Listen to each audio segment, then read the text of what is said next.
three black men. They in Maryland. They go to Arizona for a baby shower. Well, all of a sudden, there's this so-called mix-up where they rent a car and then they get accused of stealing the car. So check out this body cam video footage. It shows these men all calm but also confused and caught off guard when they were surrounded by cops outside of a Cane's restaurant in Glendale, Arizona. We got audio? Seat on the curb.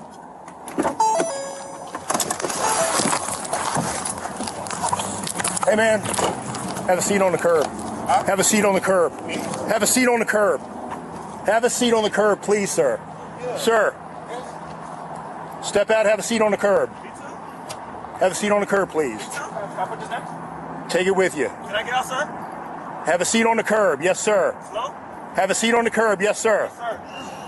Can I get out slow? Have a seat on the curb, yes, sir.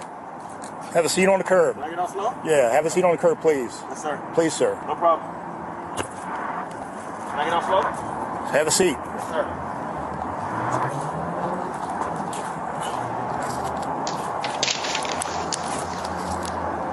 5'5" King addressing 3. Can you step him up, please? Hey, I'll explain it all to you guys in just a moment, okay? Fine, sir. All right. Well, out of town, I'm from Maryland. What's that? I'm from Maryland, out of town. Oh, I'm from D.C. Oh, nice. Yeah. I'm going to my kid, man. Well, no problem. Okay. We'll explain it all and see you guys can get here. Hopefully you guys walk out of here, okay? Yes, sir. Anybody got any guns? No. Oh, okay. Go home tomorrow. I have a flight 6 in the morning. A flight? Yeah. Not a good time to fly. You out of DCA too? Yeah, DCA. Yeah. All right. Don't let them scare you. They're just coming for us just because I called. Oh, no problem, no problem. Okay. Whose car is this? All right, so y'all, this is a 15-minute long video. Now, they were driving a blue Dodge Charger, okay? They rented the car through the app Turo, which is a car-sharing app like Airbnb for vehicles. Joining me now is Jeffrey Adu, Kwabena Asante, Daniel Ampofo, along with their attorney, Kevin Murray. So glad to have y'all here. So what happened? What caused y'all to get stopped? Did somebody call in? Did somebody see y'all make a wrong turn? How did y'all get stopped? We don't know. We were inside the Cane's restaurant. When we came out, as you can see in the video, we were getting into the car. Stop. I'm sorry. Y'all weren't driving? No, sir. Y'all were in a restaurant? Yes, sir. The car was parked. Car was parked? Yes, sir. So that means that they were just scanning license plates? Unfortunately. I couldn't tell you. From what they said is that we tripped a system, something in the system when we passed a traffic light or a camera, something like that, something to that effect. That's what they told us. Okay, they claim y'all tripped a system, and then all of a sudden, how long were y'all inside the Cane's? Probably 10, 15 minutes max. We placed the order to go, got the food and left. So y'all walk out of Cane's, and all of a sudden y'all look up, and it's just cops everywhere? Guns drawn immediately. Me and Jeffrey actually got into the car. We didn't see the cop. The driver, Quab, was the last one getting in the car because he had to put his food at the top of the car. And then we heard the cop kind of like yelling at him to sit on the curb. We, of course, were clueless. We didn't know what was going on. So you can see the confusion initially. So it was one cop at first. He had his gun drawn as soon as he got out the car, as you can see in the body cam footage. After he told Quab to sit on the curb, he told me to get out of the car. I was in the back passenger seat. I had my drink in my hand, and I asked him if I could put it down. He said no, so I had to take it with me. And then he told Jeff to get out the car last. And then he called for backup. You can hear him coming in the background. You heard him say that the backup is coming. At this time, he didn't tell us what was going on. We still don't know why we were being pulled over. So right now, y'all still don't know why you got pulled over? No, as you heard him say, he said he was going to let us know in a minute. A minute turned into maybe 5 to 7 minutes. We didn't know for a while. while we were being pulled over. Yeah, Roland, these are all great questions you're asking, and that's what we're starting with to get to the bottom of the initial provocation of the officers and why these young men were pulled over. Excuse me, why they were handled the way they were handled. Okay, so first of all, I don't see it in. Okay, I don't see it in the script. What it says, you're visiting Arizona. Where did this take place in Arizona? Glendale, Arizona. Okay, Glendale, Arizona. Okay, got it. Correct. All right, so how long were y'all detained? Like 15 to 20 minutes. Yeah, I would say 20 minutes. Yeah, Yep. 15, 20 minutes for So sure. after 15, 20 minutes, then what happened? They just let y'all go? Yeah. Once they detained us, read us our Miranda rights, put us in handcuffs, put us in the back of the police car. Then they told us why What they was going were on? treating us that way. Once they said that, my brother Quab, he had the reservations for Turo for the car, so he was able to show. He was still handcuffed, but he gave him his password. They unlocked his phone. That's when they saw the reservation and saw that we didn't steal the car. We legally rented it from Turo. And then they had a brief discussion with their other officers, and then they took the handcuffs off us eventually. So They confiscated the rental car, though. So, well, hold up. This is where I'm still. So they reported. So they claim that someone else reported the car stolen. Correct. They said it was a stolen car, and we were the ones in possession of the stolen car. They also said that we fit the description of suspects, which you still to this day haven't heard. Wait a minute. what Wait a the minute. Hold description on. was. So you rent a. Okay. So you rented the car through Turo, Correct. and so was that a person y'all? That was a person's car. So, yeah, there was another company that uses Turo to rent out their cars. And we rented it through that company. But, of course, yeah, the umbrella company is Turo. So ultimately, it was through Turo. So did y'all then call the company and say, yo, why is that they claim this car was reported stolen? What did the company say? Well, not at that moment because, of course, after a situation like that, you deal with the shock and the trauma. So our main goal after that situation was just to make it back to our Airbnb safe and sound because we've never been in a situation like that. Now, when did this take place? This was Saturday night, guys? Yeah, Saturday night, February 1st. February 1st. Okay, so it's been 2 months.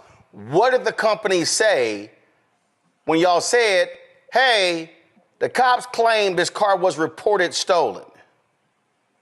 Well, they said it was a mistake. They said they did report it stolen, but then they said that they recovered the car. That's what the company said. The company claims they did report it stolen. Correct. But they recovered the car. Yes. They recovered the car. Correct. So did the company ever notify cops? That's the $1 million question, sir. We're not sure. Okay. And that's where I. So Kevin, I gotta ask you, you attorney, who the hell y'all suing? Everybody. I'll be very, very clear. And we're investigating, and all the responsible parties are on the line until they're not, until they can prove that they didn't do something wrong. I'll be very, very clear.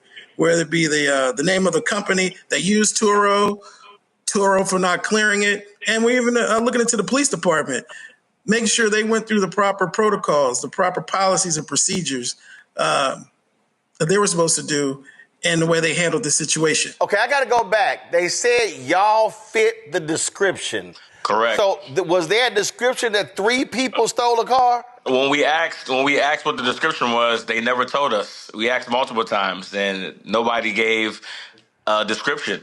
So, Okay, so even give them the benefit of the doubt, we know what that means. No, but here's the whole deal, though. If a car was reported stolen by the company that used Turo, they had to file. They had to actually file a report. Have y'all seen the actual stolen car report they filed? I haven't seen it. I haven't seen it. Gentlemen have, and we've just were hired recently, and we're investigating. We have an investigator in Arizona right now doing just that. Because bottom line is, if they filed a report, this notion fit the description, which means that it had to have been described to them that 3 black men stole a blue Dodge. Right. Wow. Did y'all eventually make it to the shower? Well, this was after the shower, actually. Got it. And how soon did y'all get out of Arizona? The next morning. Next morning. Packed up that night and got out of there that next morning. Unbelievable. All right, gents, keep us abreast what happens next. Thank you. Will do. I appreciate it. We appreciate you very much, Roland, for having us on your show. Thank you. I appreciate it. sir. Thanks a lot. Thank you. Thank you. Joe, this is the reality being black in America. Damn, you can't rent a vehicle and you fit the description. Come on, man. It's a cold game, and of course, first of all, I'm glad the brothers are alive because you got guns drawn, you got all this stuff going on, and obviously these brothers would be a threat with a drink from Cane's in their hand, right? So I think it's going to be very interesting. Attorney, of course, is dealing with it the right way, that everybody's on until we see demonstrably that they're off. But I'll give you 10-1 that they won't find anything in writing with a description, 3 black men still in that vehicle. I'm almost certain of that. You'll probably be able to catch them in that lie. But this reminds you how quickly things can go awry. And I remember speaking on a panel once at a college, and the kids were mad when I told them, we're talking about how to deal with police stops, being stopped by police. And they want to argue the unfairness. We understand that, but it's kind of hard when they're the ones with the gun and society's benefit of the doubt. Because what I told them is, I would rather deal with you, meaning that you made it, as opposed to dealing with your parents because you didn't. These brothers deserve a lot of credit because they stayed calm. They didn't give these guys a reason to fly off the handle. And the most important thing, frankly, I think they've got a good case, but the most important thing is surviving the contact. And they were able to do that because they were compliant. They asked questions. Can we do that? Can I hold my drink? You tell me to hold my drink. Can I sit down with it? Those types of things. I think that every brother that's out there that wants to channel 400 years of slavery and all this other stuff into this police stop, which should not have happened, but you decide that the hill you may literally want to die on. I'm not saying that you're wrong in feeling that way. What I'm saying is survive the contact. And I think these brothers did a good job of that. Larry? Yeah, watching that video, Roland, is just traumatic for all of us. Either been in situations like that or know other people in our family and friends have been in situations like that. And I think the bottom line is these brothers survived this encounter. Let's remember, statistically, black folks are 2 to 3 times more likely to be killed by law enforcement based on encounters. It's not being arrested, encounters. So anytime we see situations like this, we can, as my colleague highlighted, it can go south really fast. And then you can have an issue where someone has been shot and accused of reaching or whatever else they, will come up with. But the language you heard used in terms of, they fit the description. We've heard that far too many times to count in our lives. So, but once again, I'm glad they're going to sue whoever is going to be responsible. This could end in a tragedy and really impacted the lives of multiple families. But this is another example of things that happen every day in America. Mustafa? These brothers had the trifecta, right? Driving while black, parking while black, eating while black. Luckily, we get to talk about black joy because they got a chance to make it home. And Joe talked about survival, and that's what it's all about, so that we can live to fight another day. So it'll be interesting to see how the case plays out, and hopefully they get justice. Hello, I'm Isaac Hayes III, founder and CEO of Fanbase. Listen to what I'm about to tell you. The window to invest in Fanbase is closing. We've raised over $10.6 million of our $17 million goal. That means there's room for less than 6,370 people to invest in Fanbase for the average amount. The minimum to invest in Fanbase right now is $399. That makes you an owner in Fanbase today. Go to startengine.com/fanbase to invest. Why? Because current social apps have taken advantage of users for far too long, with content suppression, shadow banning, harmful racist content, and no real tools for monetization and equity. Fanbase has over 1.4 million users and counting, allowing anyone to reach all their following and monetize their content from day one. Social media is the new TV, and whoever owns the apps that distribute that content have the opportunity to own potential billion-dollar companies. While big platforms with uncertain futures are failing to serve their users, Fanbase is stepping up to fill the gap. Don't wait until it's too late. Invest now, invest for yourself and your future. Go to startengine.com/fanbase and own the next generation of social media.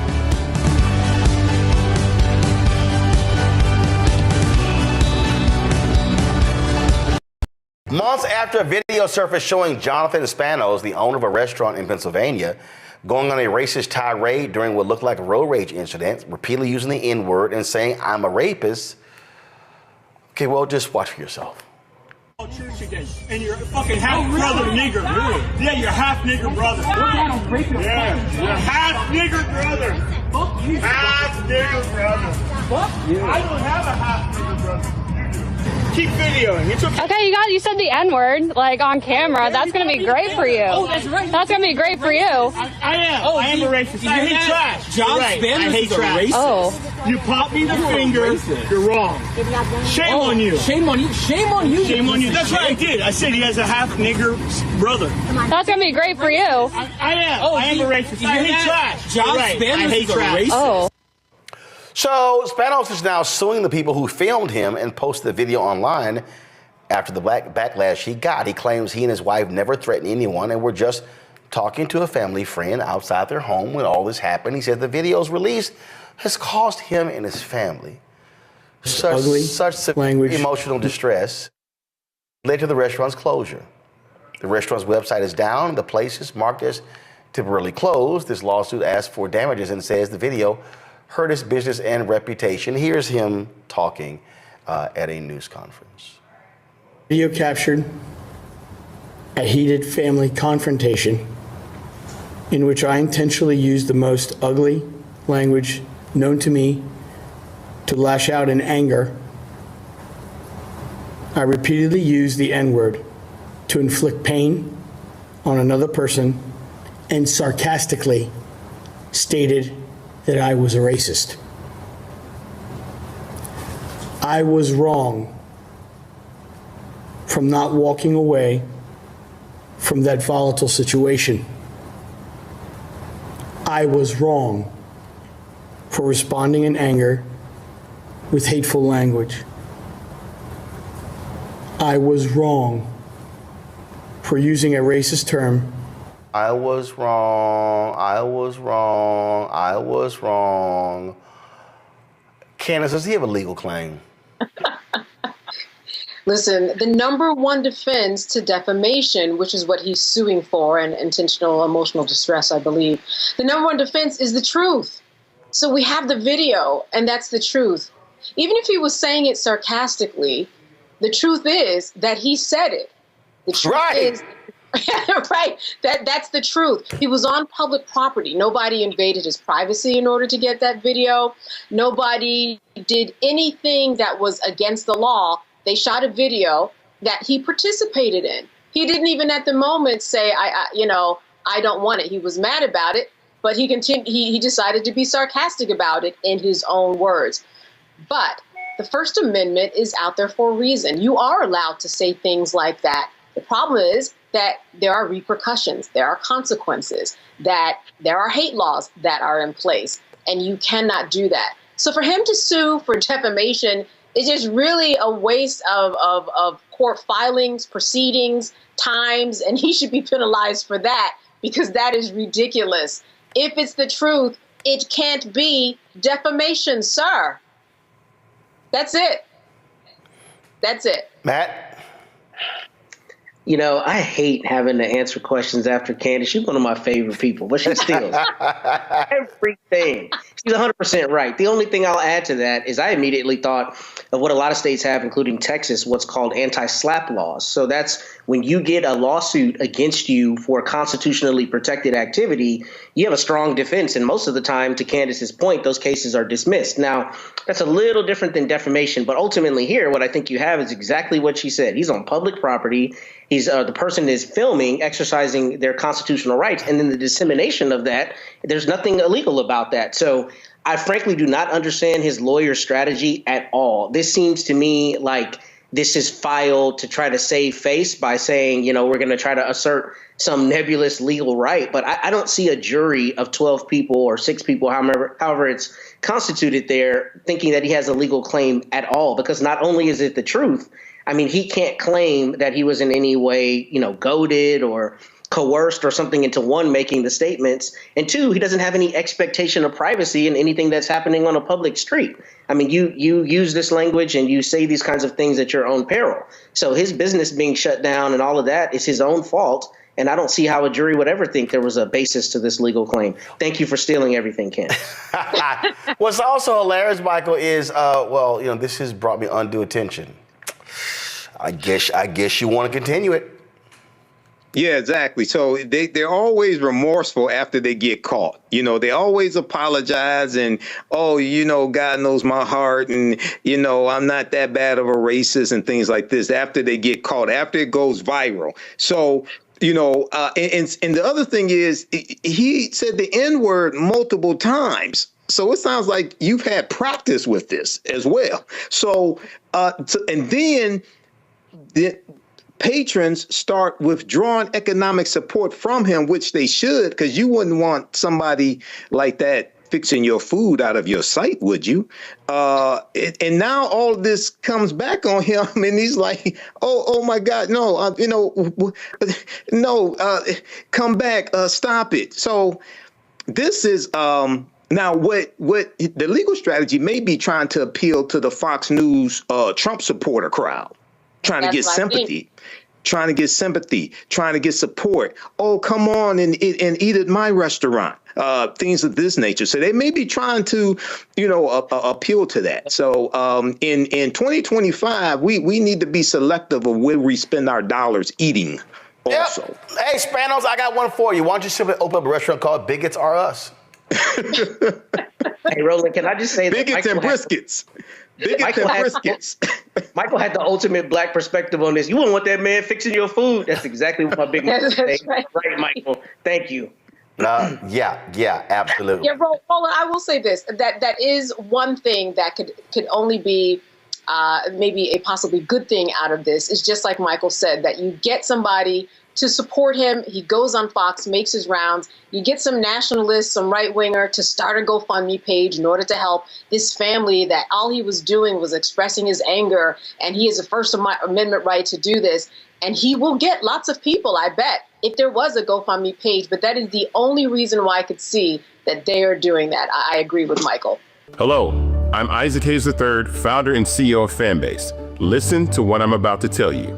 The window to invest in Fanbase is closing. We've raised over $10.6 million of our $17 million goal. That means there's room for less than 6,370 people to invest in Fanbase for the average amount. The minimum to invest in Fanbase right now is $399. That makes you an owner in Fanbase today. Go to startengine.com/fanbase to invest. Why? Because current social apps have taken advantage of users for far too long, with content suppression, shadow banning, harmful racist content, and no real tools for monetization and equity. Fanbase has over 1.4 million users and counting, allowing anyone to reach all their following and monetize their content from day one. Social media is the new TV, and whoever owns the apps that distribute that content have the opportunity to own potential billion-dollar companies. While big platforms with uncertain futures are failing to serve their users, Fanbase is stepping up to fill the gap. Don't wait until it's too late. Invest now, invest for yourself and your future. Go to startengine.com/fanbase and own the next generation of social media.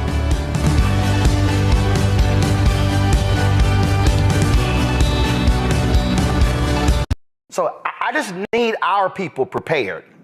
That's right. That they're going to attack black institutions.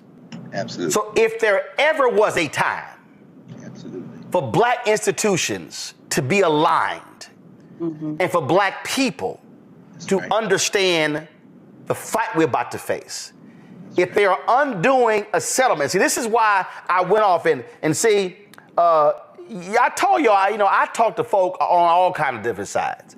See, I love these people who claim, man, you're a Democratic shield. No. I'm here for black people. I just got called that on Blue Sky. I mean, whatever. They stupid. We fight for black people. Right. So whether you Democrat or Republican, I've said to black people, we still constituents. Trump still should be funding HBCUs the same way Biden and Harris did. We still constituents. So understand, today, I sent an email, I sent a text. First of all, I sent a series of tweets. Then I text him, because Daryl Scott, Pastor Daryl Scott out of Cleveland, he posted a tweet. And his tweet was, go ahead, Maya. I woke up to a call from President Trump this morning. We talked about a lot of stuff, politics, tariffs, sports, had a lot of laughs. One thing stood out. He said, quote, last administration, I was fighting for survival and the country. This time I'm fighting only for the country. That's my dude. Okay. So I responded, okay, Pastor Scott, did you ask Trump why he canceled a DOJ lawsuit against petrochemical companies in Louisiana that are killing black people in an area called Cancer Alley? Hey, Pastor Scott, did you ask Trump why he called a deal in Lowndes County an illegal DEI settlement? 9,800 mostly black people have had raw sewage backed up into their homes and yards due to lack of an infrastructure investment by Alabama. Also, Pastor Scott, did you ask Donald Trump why his HUD canceled investigation in Harris County, Texas, where the Biden-Harris administration said the state refused $1 billion in hurricane relief to a black and brown county? Also, Daryl Scott, did you ask Trump why his DOJ pulled out of a lawsuit alleging black and brown voters were disenfranchised in the 2021 Texas redistricting? Hey, Pastor Scott, did you ask Donald Trump why he won't put pressure on Republican governors in red states to pay HBCU land grants of $13 billion they are owed? Did you ask him why $17 million in grants were canceled at FAMU's pharmacy school? Here is what I know, Pastor Scott. Tim Scott, Byron Donalds, Burgess Owen, Wesley Hunt, Sharice Lane, the Cartier folks, Hodge twins, David Harris, Joseph Pinion won't say a damn thing about these issues. Y'all black MAGA tout how great he is, so let's see y'all speak up. Now, Pastor Scott, if you're going to go hard at Charlie Kirk for his racist attacks on MLK and black doctors and pilots and call out the foolishness of Candace Owens, let's see you speak up on the issues I outlined. I'll wait.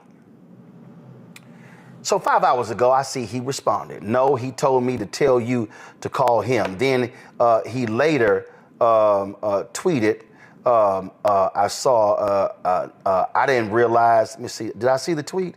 He said, I saw it earlier. He said, oh, I didn't know I worked for you. Y'all know I'm about to go ahead and respond. So let me just go ahead. Oh, Lord.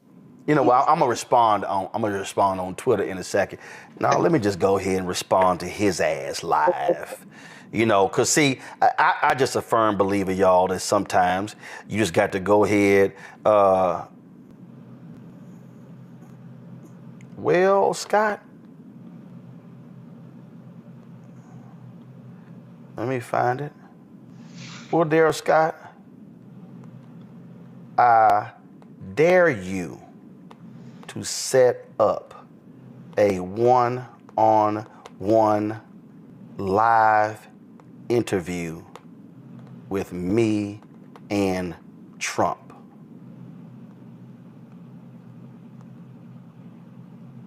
My studio is 2 blocks from the White House. Pick the day and time. Hold up. One-on-one live interview. We can go 2 hours or longer. And me and my, so y'all know I ain't scared. My Black Star Network team will be there. I'll ask him all of this directly. Let's see here. Since my thing is I'm over characters, let me go ahead and edit, period. Boom. Let's see if he responds. See, y'all, here's the whole deal. This is the whole point I'm talking about.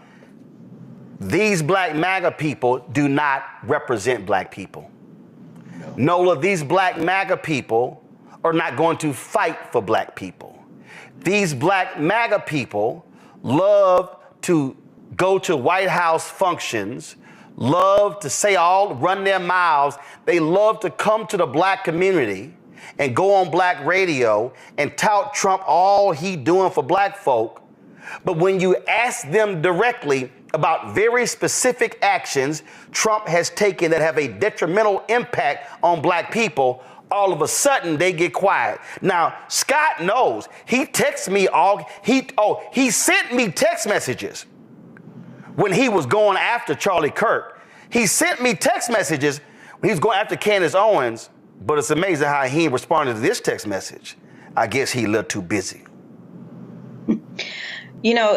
I always think about this, even going all the way back to slavery days, you always had those black folks who was going to sell you out to massa.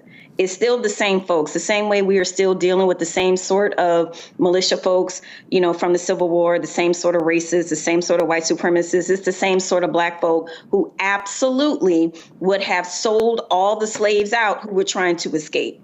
It's the same sort of mindset. If you cozy up to massa, if you think that, he feels like you're on his or her side, then you will get all the benefits of whiteness. That has never worked. It won't work.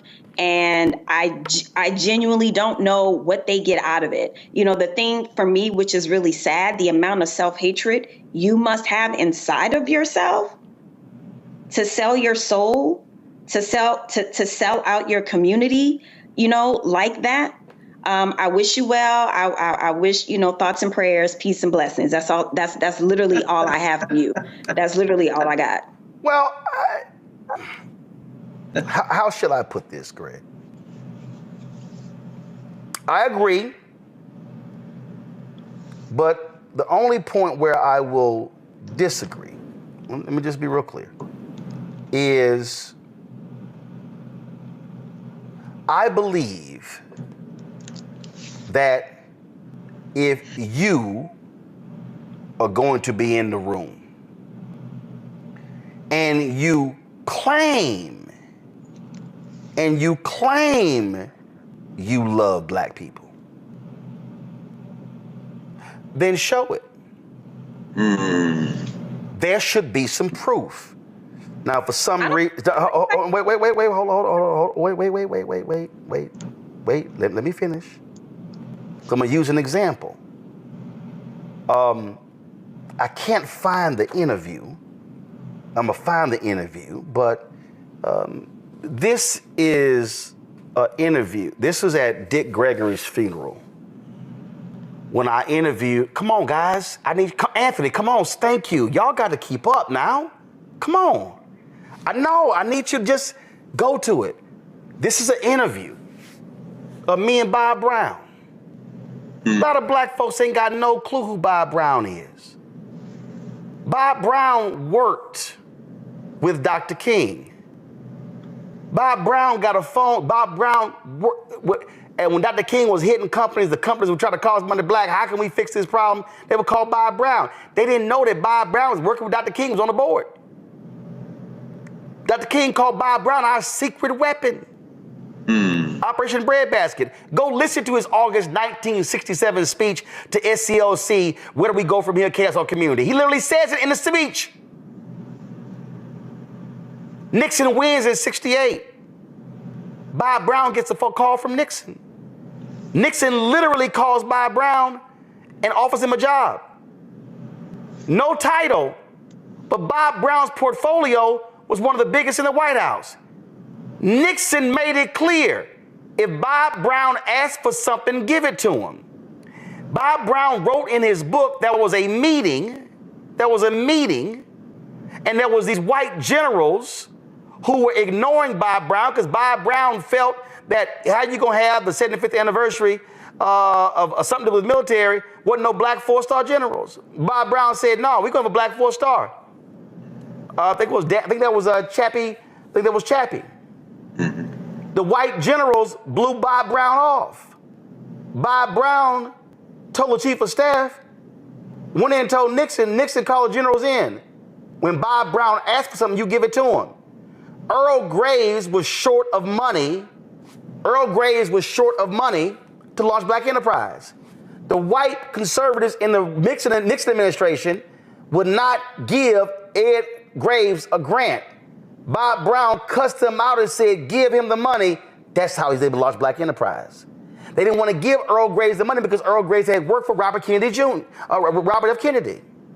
So all I'm saying is, if you're going to be black and MAGA, be like black conservatives or black Republicans who we've known for generations, who actually love black people and actually pushed and prodded on behalf of black people to get things for black people. They weren't there just to get invites to Mar-a-Lago. Greg, go ahead.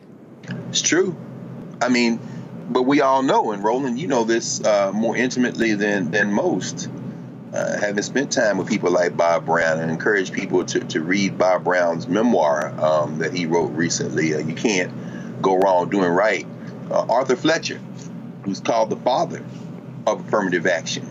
His son, I saw his son a couple of weeks ago when I was at Morehouse in Atlanta, who's working on a memoir bio of his father in David Hamilton Gollin's recent book, A Terrible Thing to Waste, Arthur Fletcher and the Conundrum of the Black Republican. Those were black Republicans.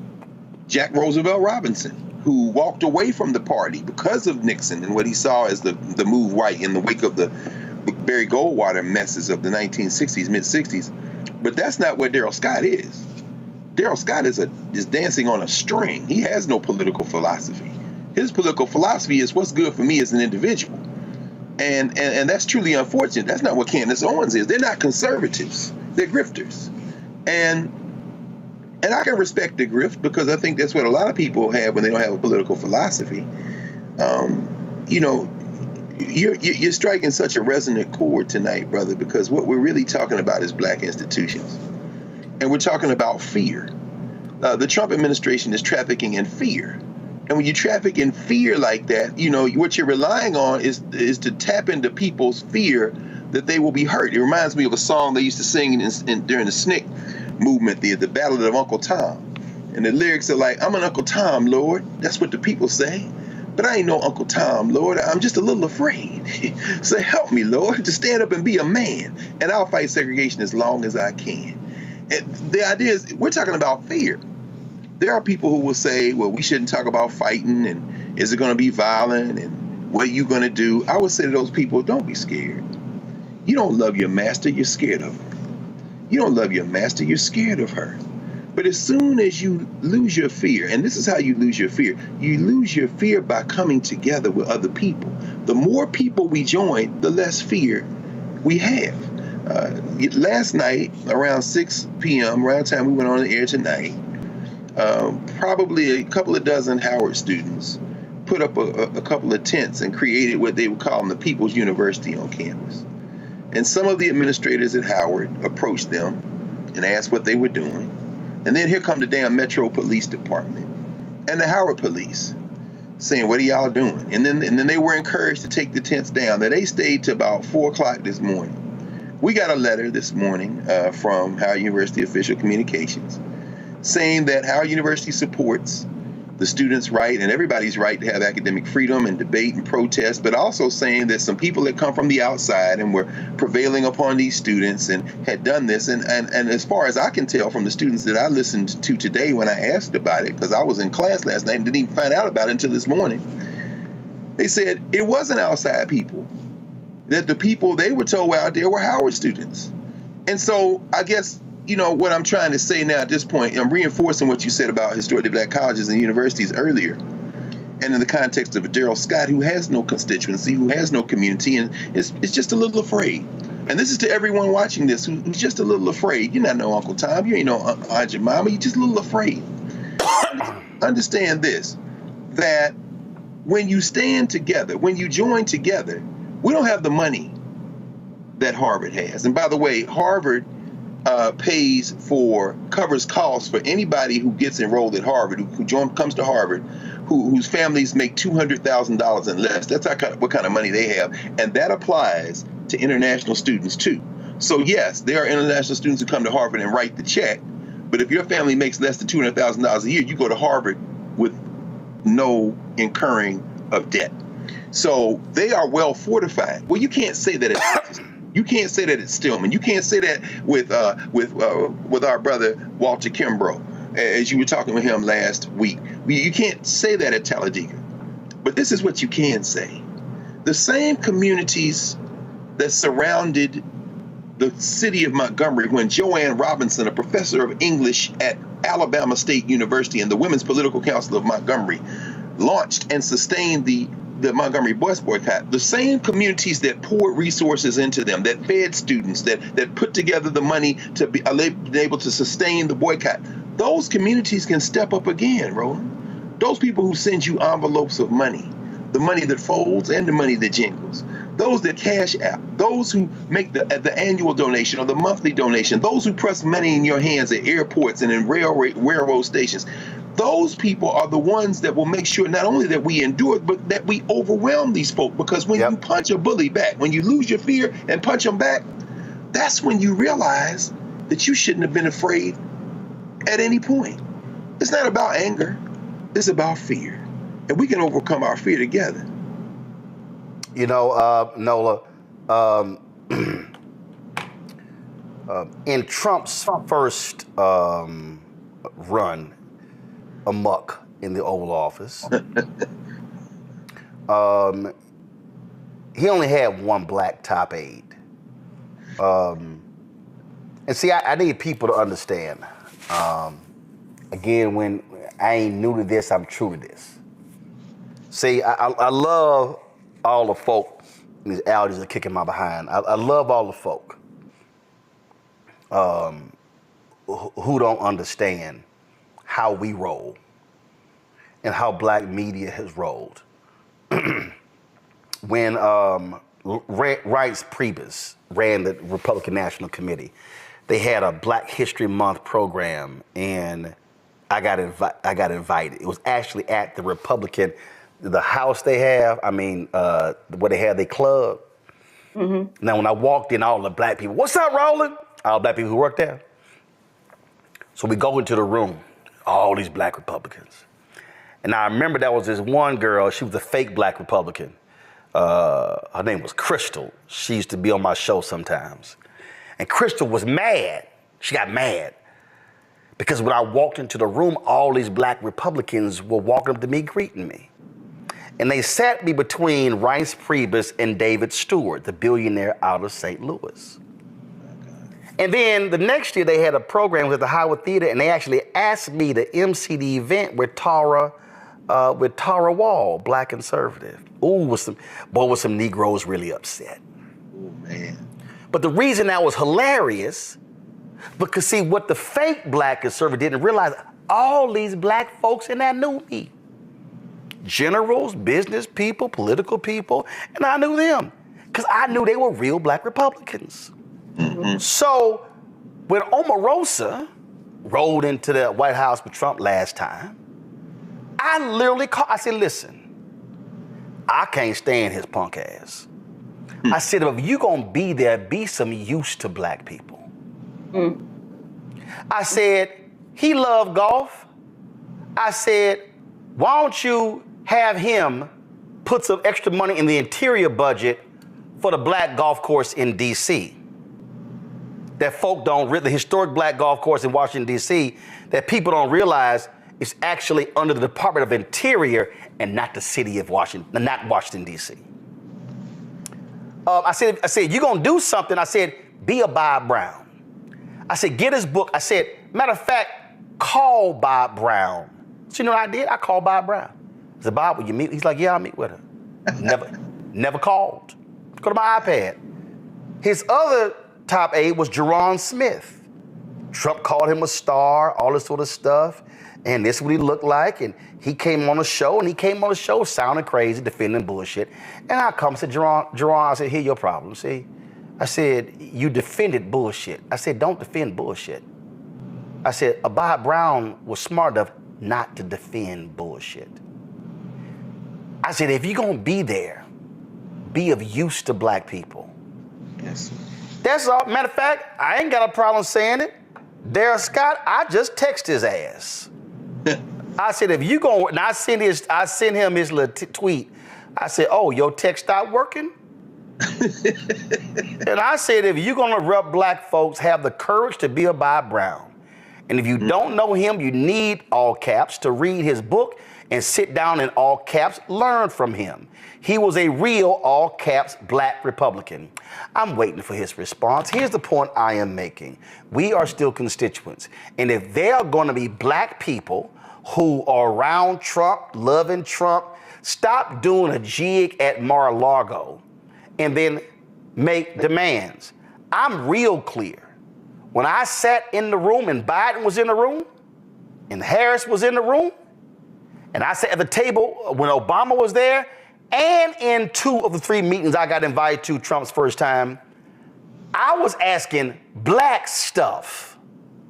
I let them other TV anchors talk about immigration and all the other stuff.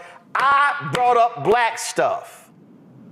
And if these black MAGA folk want to be seen as legitimate black people, don't just be happy you got invited, actually rep black folks. And I just gave y'all 4 or 5 examples of stuff they should be asking of Trump that too many of them are scared to do. No, now you got to go. Go ahead and finish your comment. You know, two things that I want to say. Being from the Deep South, I'm familiar with Republicans, you know, and then also being in the profession that I am, the whole time we were having this conversation, I'm thinking about Colin Powell, you know, who was a Republican who absolutely stood on business, you know, when he was in rooms about black people.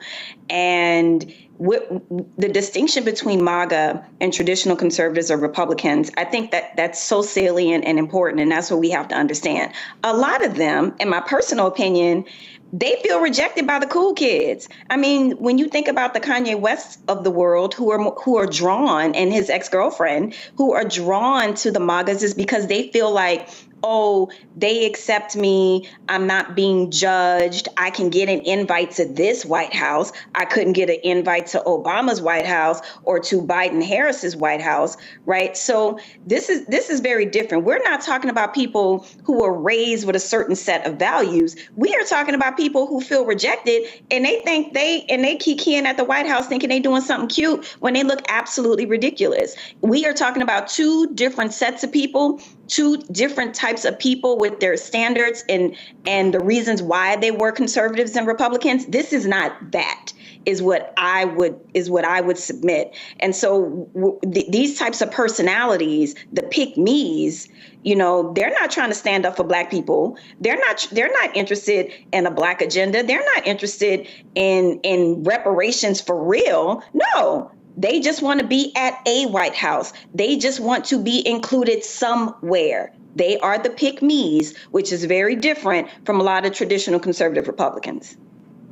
Well, I guess I was confused there because when you said the pick-me's sound too much like the pickaninnies. But I was... Look, pick-me is a real thing. It's not my... No, I mean, I'm just simply stating it sounded real close. It sounded real close to that other phrase. Hello, I'm Isaac Hayes III, founder and CEO of Fanbase. Listen to what I'm about to tell you.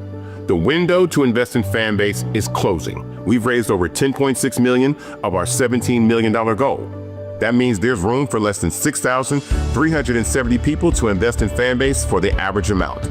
The minimum to invest in Fanbase right now is $399. That makes you an owner in Fanbase today. Go to startengine.com/fanbase to invest. Why? Because current social apps have taken advantage of users for far too long, with content suppression, shadow banning, harmful racist content, and no real tools for monetization and equity. Fanbase has over 1.4 million users and counting, allowing anyone to reach all their following and monetize their content from day one. Social media is the new TV, and whoever owns the apps that distribute that content have the opportunity to own potential billion-dollar companies. While big platforms with uncertain futures are failing to serve their users, Fanbase is stepping up to fill the gap. Don't wait until it's too late. Invest now, invest for yourself and your future.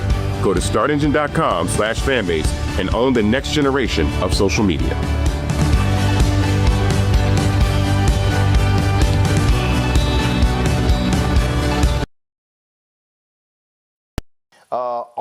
All of these MAGA people, where are they? These black MAGA people. It's amazing how quiet they are. So this decision impacts black people in Lowndes County. The Cancer Alley decision to stop that lawsuit against petrochemical company affects black people in Louisiana. They stopped a lawsuit dealing with black people in voting in Texas. Donald Trump does not give a damn about black people. And all of these black people, all of those Negroes who were so happy, smiling and shucking and jiving at the White House Black History Month party, it's amazing how quiet all of them they are. Where's Michaela Montgomery? Where's C.J. Pearson? Where is David Harris? Where is, what's his name? Pinto. Where are all these folks? Where's that little girl from FAMU who's running around? It's amazing how quiet they are when these things are impacting black people and you don't hear peep. Look, the thing about this new wave of black MAGA is that, look, they don't. It's actually sad and disappointing, right? Because they don't care about black people. They just care about feeling slightly better about themselves for the poor decisions that they make. So yeah, all they do care about is doing things like, showing up to the White House for a quote unquote Black History Month event right after the White House, assaults Black history. We shouldn't expect them to ever speak out against things, like the White House ending this DEI lawsuit, but they're calling it a DEI lawsuit when in reality it's actually the federal government cleaning up a state and local government mess. We shouldn't expect them to reasonably, speak out, when, they want to shut down the Blacksonian, right? We shouldn't reasonably expect them to speak out when they want to erase Harriet Tubman and the true essence of the Underground Railroad from the National Park Service. We shouldn't expect them to speak out, when, the Pentagon says, oh, yeah, Jackie Robinson was DEI hire. We shouldn't expect them to speak out with none of this because first and foremost, they have to appeal to white conservatives for the grift to work because without that appeal, the grift just wouldn't work. And so, when you're looking at a Dr. Julio out of Atlanta, when you're looking at, in any of these folk that decide to pop up and run around and prop up Donald Trump, just expect them to not show up when it comes to actual black issues affecting black people when it comes to this Trump White House. Omekongo, and bottom line is this here. When you look at all of this, these folks are silent. They are complicit.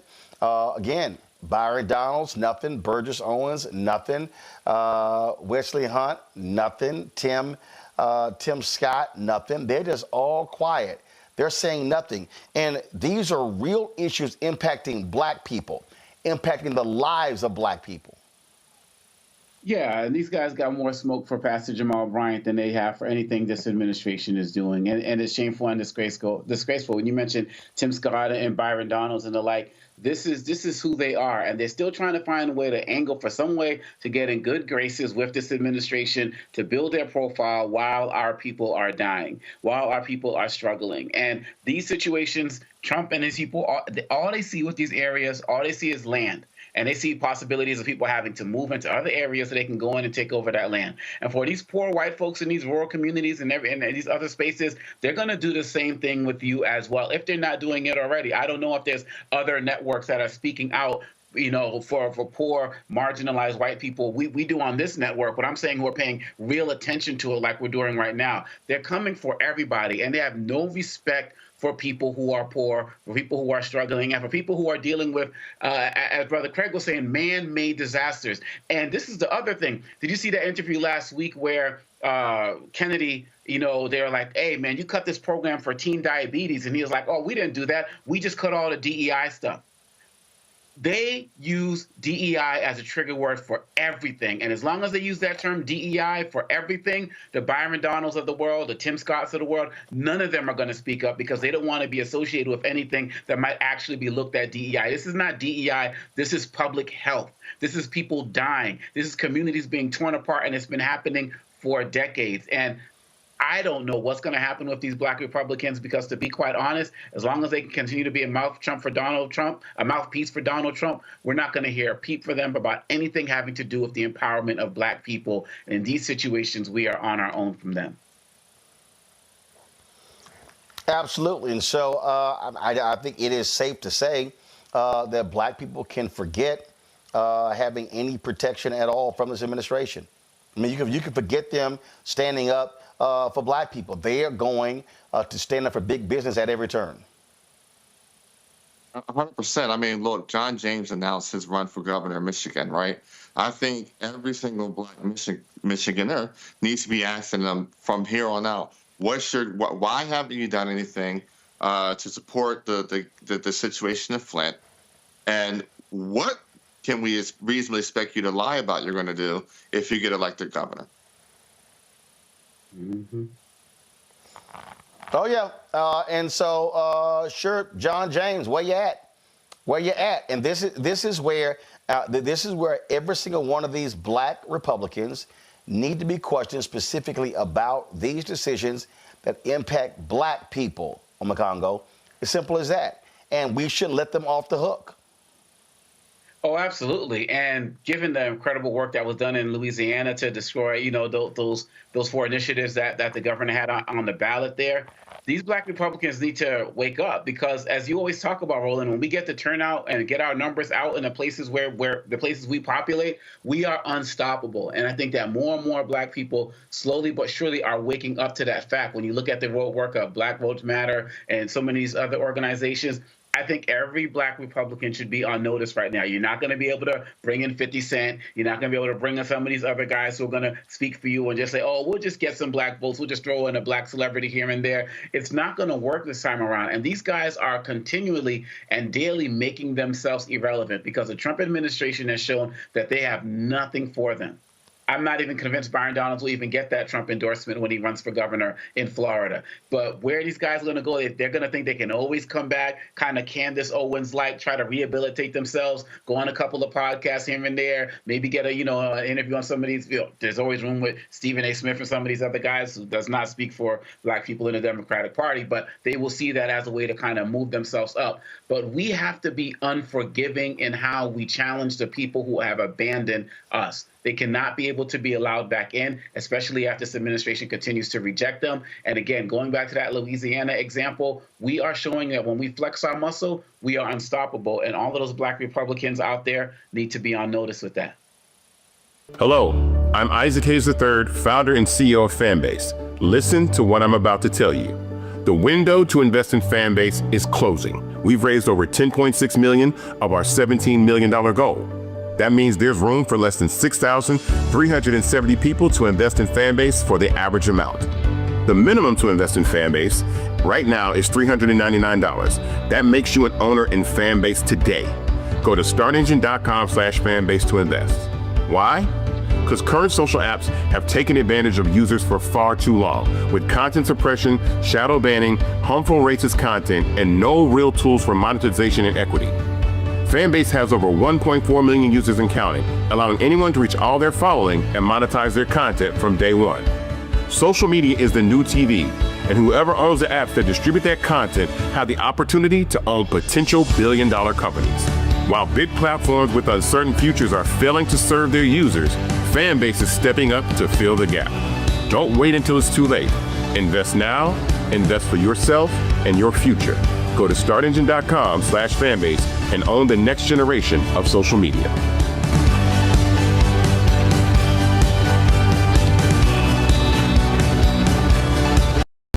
Memphis, residents there are complaining bitterly about Elon Musk and what is going on with his particular firm. We're gonna, in a moment, we're gonna be talking with Representative Justin Pearson about that.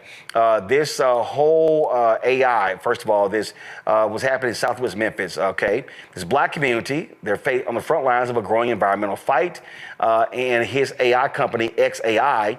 They are the ones who, of course, he built to take on OpenAI and ChatGPT. People in Memphis are seriously worried about air quality, asthma, and survival. And so we've seen these environmental issues all around. And what Elon Musk has been doing with Donald Trump's approval, what they've been doing is targeting their critics. You see how he's been going after every federal agency where there has been an investigation of him. So we're going to talk to Representative Pearson in just a second. But here's the thing that I'm laughing about, okay, about these fools. And I saw this tweet from country singer John Rich, and he's an absolute MAGA suck-up. I mean, an absolute MAGA suck-up. And he posted on his Twitter feed about paying taxes. And let me just show y'all what this fool had to say. He tweets, "It's always been stomach churning, but after learning all that Doge has found, paying my, give me 1 second. It's always been stomach churning, but after learning all that Doge has found, paying my taxes this year has brought on a whole new level of nausea." He's a moron. You know why? Because all Doge keeps doing is backtracking on what they claim they found. Now remember they said, we're going to find $2 trillion in savings. Then it's, we're going to find $1 trillion in savings. Then they said, we're going to find $500 billion in savings. Then they said, we found $150 billion in savings. Well, check this out. This is Doge went weeks without updating its webpage. Then, just after midnight on Tuesday, it removed nearly $1 billion worth of previously claimed savings. Right here, it says the website is filled with errors, include typos and references to multiple state mental health facilities as mental health retardation centers. They claim savings for hundreds of individual cuts also fluctuated from update to update. These. They lying. They lying. Political sense, they lying. I mean, the number just keep changing. They lying. Where's the evidence at? Where's the damn evidence? The New York Times wrote a great piece about it, and I mean, to debunk everything. Where's the evidence? Like you said, every time they put something up, they got to take it down because they get called out on their lies. There's no proof. The only people that's getting rich out of this damn scheme is Elon Musk and Trump and his corporation buddies. Those are the only people who's making money. Everybody else, we're losing. The American people are losing. They're taking food away from poor people. We are losing. Social Security is damn near going to be gone. Who's winning? Not us. They're winning. And they have no damn evidence. So what the hell are they talking about? I mean, you know what? Here, look, I'm glad I'm from the hood. I'm glad I was born and raised in the hood. You know why? Because I know a con man when I see one. And these damn people are allowing for this man to con the hell out of them. They are worse than damn thugs. And I'm glad that it ain't me. But they are getting conned like a motherfucker. And it's you can't, I'm mad because it's people who actually didn't vote for him and voted for the black woman that has to suffer. They have to suffer. Yep. That's the whole fucked up part about the fucking around and finding out. Joy? I love you, political sis. You say all the things that I can't say. I love it. I love it. No, you can say it. You just don't want to say it. Well, I can say it, but I'm in my mama's house. I'll hear about it. But here's the thing. No, you're right. No, look, here's the thing. Doge has cost the people more than it saved. If you are working for them, you'll be quickly removing it from your resume. Elon Musk is slowly being ushered out of the federal government because people within the White House itself are appalled at what he's doing. They're humiliating him. These are not people who are credible workers, vis-a-vis all the typos and the mistakes and the having to do revisions, et cetera, going into agencies and not even really understanding what those agencies are doing, being met with conflicts from even the heads of the agencies, right, who are Donald Trump appointees, who are like, no, you don't know what you're doing here. This has been a colossal failure. All it served to do is to threaten agencies that have had concerns with Elon Musk. That's going to continue to happen. That is what is happening in this administration. They are weaponizing government, your taxpayer dollars, and using it as an arm to pursue their political ends, not yours. And in the billionaires' political and legal ends, not yours. That's what's happening here. We all know it. Frankly, we are getting taken advantage of as well. That's right. But it's these white folks. They don't even understand so many of our government programs they are reliant on. And I think it's been a mistake for us to always talk about people of color and how we are benefited. Perhaps disproportionately, we are benefited. But numerically, they are the ones getting the vast majority of these benefits because they're the vast majority of people in the country. So it's them, it's their neighbors, it's their relatives who are going to suffer. In rural America, in urban America, is their mother who's going to have her delayed Social Security check, who's going to be standing in lines when their regional office closes. It's not just us. We got to stop creating that narrative. Oh, yeah, it's going to be them. And you know, listen, I just need people to realize what's going on, Zach. And the bottom line is this here. These thugs, these crooks, it's all about the rich. They do not care about regular, ordinary people, and they damn sure don't care about black people. Across the board, every single group in this country has suffered during the first 3 months of the Trump administration, and we're not at the end of the first 3 months. We saw $10 trillion wiped out of the American economy, and our 401ks diminished, in some cases depleted, based on what Trump did starting on April the 3rd with these tariffs, and it's only gotten worse. It's only gotten worse. I think $500 million they're saying has been brought in for $10 trillion that has gone out of the door. And so when you're looking at Doge and all of their unethical actions, probably very likely illegal actions, people have lost jobs. People are losing, and that's what we know of. This is what we know has been lost. American process and procedures that we've never questioned have been slowed down, in some cases halted, all for the purpose of, they said saving money, but really for having their hands in the government to make it ineffective and inefficient to then be able to cause a massive distraction when we look at what Elon is doing instead of the person who's caused it all, Donald Trump. I want to share with your viewers and emphasize to everyone out there, we cannot take our eyes off of the man who has enabled this and who has the power to make it all happen. All of this is the fault of Donald Trump, our president, and the Republican Party. We can't forget that in 2026. We can't forget that in 2028. We have to continuously repeat that over and over so that the American people understand that Elon Musk has no power. Doge has no power. All the power they exercise was given to them by Donald Trump and Republicans in Congress. Oh, absolutely. Joining us right now is Representative Justin Pearson. Glad to have you back on the show. Just take us through what the hell is going on down there in Memphis with Elon Musk and these gas turbines polluting the community. Listen, we have Elon Musk, the richest man in the world, misusing and abusing his authority, his power, and his resources to pollute our air. Memphis and Shelby County has some of the worst air quality in the country.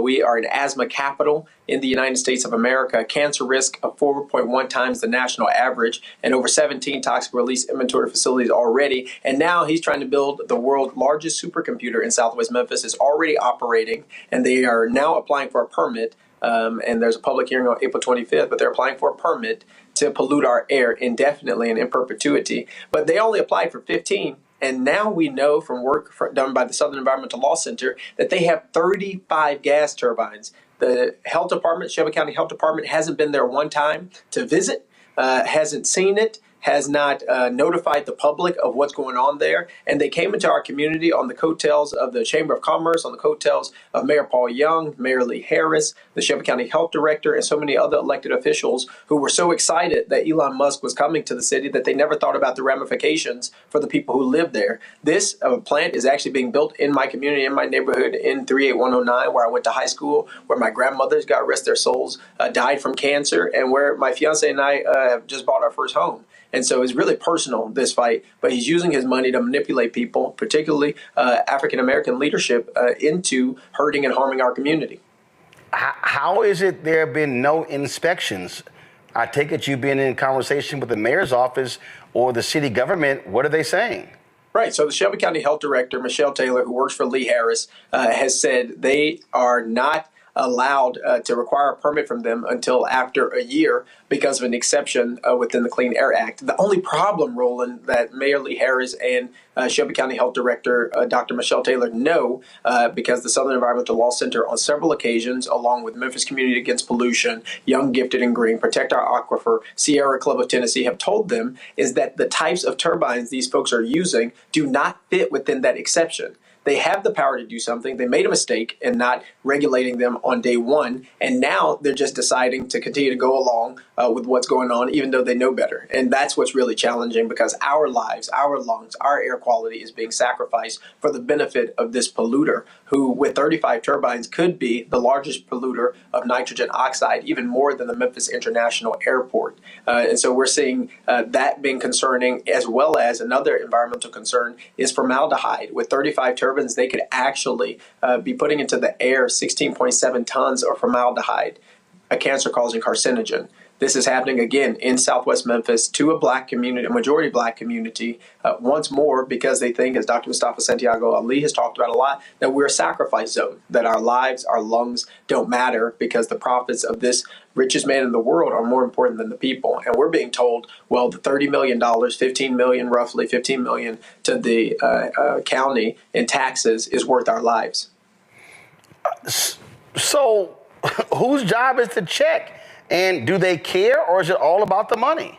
Right. I think it's a lackadaisical, callous attitude toward people who have been suffering for a long time. You don't get to the point where a company can come into our city without anyone, without many of us who are elected even knowing about it, because the mayors, the public utility sign non-disclosure agreements preventing them from actually talking about this project. We just learned this past week from some reporting that not only did they sign non-disclosure agreements, not only did Elon Musk and his company just pop up on the scene and tell us they were in our community and start polluting our community without permission, without permits, but they wanted to tout, well, we're not getting any public dollars. We're not getting any payments in lieu of taxes and things like that. But new reporting has shown they were actually given help by our assessor to not pay taxes. So it's $12 billion worth of equipment. The assessor taught them how to scheme the system so that they would only pay taxes on $2 billion of that. And even of that, it's a fraction of what they're actually supposed to be paying. Money is the guiding principle, but it's not money that is going to be to the benefit of the people in Memphis and Shelby County, because the consequence of not having air, which is a human clean air, which is a human right, is immoral, unjust, and so wrong. And so, yeah, it's the money, but it's not about money for us. It's about money for him and people's political talking point that, they helped to make this happen. But they did not and have not considered the people. And that's my problem. And Shelby County Health Director Michelle Taylor is responsible for that. Shelby County Mayor Lee Harris is responsible for that, as well as other elected officials. But right now, we need to deny this permit. Right now, we need the health director to go to XAI, to this plant, to see what they are doing, to see what pollutants are being put into the air, and to do something. They have the responsibility now. I can't stop him from coming. That was Mayor Young's job. That was the Chamber of Commerce's job. But we literally have been sacrificed on the altar of this capitalistic exploitative system just to have a data center take our water, pollute our air, and hurt our communities just for the pride of some people without thinking about us at all. And this is the thing I'm always trying to explain to people, because, listen, I cover city government. I cover county government. And it's always jobs, jobs, jobs, economic. But you kind of got to give a damn about the health and the air and the water and the quality of life of the people there, because that job doesn't mean jack if it shortens your life. Donald Trump and his thugs, they have canceled the lawsuit in Louisiana that's against the petrochemical companies that's in Cancer Alley killing black people. They just declared it was an illegal DEI settlement in Lowndes County, Alabama, where raw sewage was backing up into the homes in the front and the backyards of black people who live there. It's been going on for decades, and they're shutting that down. So this is a matter of life and death for people of color, but especially for black people. Especially for black people and also for poor communities. So I was with Catherine Coleman Flowers and Vice President Gore the day before yesterday, and she was talking about the fact that the Department of Justice is no longer going to ensure that people have the protections from having sanitation and sewage issues that they currently have in Lowndes County, but also all across the Black Belt and all across the country. If we do not have the protections of our air, if we do not have protection of our water, if we do not have the protection of our soil, our human rights as well as our civil rights are what is being destroyed. And that's what we're seeing happen, particularly when city governments, county governments, health departments are having a lackadaisical attitude toward the people they are supposed to serve. Look, I don't expect Donald Trump to like me, Elon Musk to like me. I don't like them either. I don't even expect them to follow the Constitution or the Democratic Constitutional Republic experiment, right? Like, they don't care about it. They care more about being and operating as authoritarians in a dictatorial way, supporting this technocracy. They got their own agenda. But the people who we elect most directly, the people who live in the communities and the counties where we serve, have a responsibility to do all that they can to protect us using the laws and regulations that are in place. I can't stop Donald and Elon from doing what they're going to do, but we have a responsibility of making sure our mayors, our city councilors, our county commissioners aren't being bought out, aren't being sold out to these corporations and to these billionaires and these millionaires who are puppeting them around and giving them their talking points instead of those folks being true to what they said they were going to do when they ran for office, which was listen to the people, talk to the people, fight for the people, and work for the people. And that's not what's happening. These data centers are just finding communities that they can easily exploit. And they're treating us like we're some extractive colony of this country, some extractive colony of our communities. And that definitely happens in Cancer Alley, St. James. And I know a lot of good organizers there. We're connected. They're fighting for their lives. And that's what people have to realize. That's why I am naming names. That's why I'm saying all these things, because we have to realize there is a fierce urgency to protect the lives of people in black communities, in poor communities, in rural communities all across this country that are suffering because folks are wanting to take selfies and pictures with these billionaires and not listening to and looking at the consequences of asthma and children who are missing school, COPD, cancer, and the fact that it literally is taking years off of people's lives. Questions. Joy, you first. Well, first of all, my condolences to you on the loss of your brother. And congratulations to you for the way that you stood up for your family and the constituents you serve. You are an example of why we need folks working and running at the local level. So thank God for you. So a couple of things. One, can you just talk about like the fact that you're not saying you don't want jobs? You just want safety. You don't want people to die in the process of getting them. Can you just speak to a little bit to that? Because there's someone out there who's listening who thinks Democrats or progressives or environmentalists even are trying to stand in the way of American jobs. We're not trying to do that. What we're trying to say is you can have jobs, you can have safety as well. Can you just talk a little bit to that? Absolutely. The idea that there is some dichotomy between having economic justice and having environmental justice is wrong. The fact of the matter is the jobs that companies like XAI and Elon Musk are bringing into communities aren't jobs for people in the community. We may be the security, we may be in the patrol car, but the engineers and folks that they are hiring are typically people who are outside of the state, who may be imported in or be working remotely. These aren't jobs, as you might imagine, in an era gone by where 1,000, 2,000, 3,000 people are being employed. It's 600,000 people in our city, and they say at most this company is going to have 200 employees. So it isn't increasing the wages of folks. It's not addressing any economic inequality and injustices that we're seeing, but we are seeing an increase in the amount of nitrogen oxide. We are seeing an increase in the amount of pollution. We are seeing environmental racism and environmental injustice plaguing us once more. And it's not working. Yeah, I mean, so that is also for our mayors and other people. When you're assessing these deals, the question is how many jobs are going to be in your community, brick and mortar jobs that you all are going to get, even if they're virtual jobs, but they're in your community, feeding back into your tax base and not taking you away with all the money you're going to have to spend cleaning up the mess that they've made. So you're so right. And if you are a mayor out there, these are the things. If you need more sophisticated folks to help you make an assessment of whether this is a good deal for you in the long term, then you need to ask for it. Not all that glitters is gold. And if Elon Musk is coming to your community, let's be clear. He does not care about America or Americans. I got it. Political sis. Gotta look close. I got to get this question. Political sis. Hi, Justin. Nice to meet you. Thank you for giving us a great example of what environmental racism is. This is why it's so important for people. We try to get people to vote, especially our folks. When it comes to these companies, they pollute and they go all into Black communities. It's so many studies out there that shows that we are impacted the most by this. Can you kind of give me a percentage, and that's all I want to know, of the Black folks that's within your community or this community that's being affected? Yeah, it's about 97%. So, yeah. Thank you. Thank you for all that you do.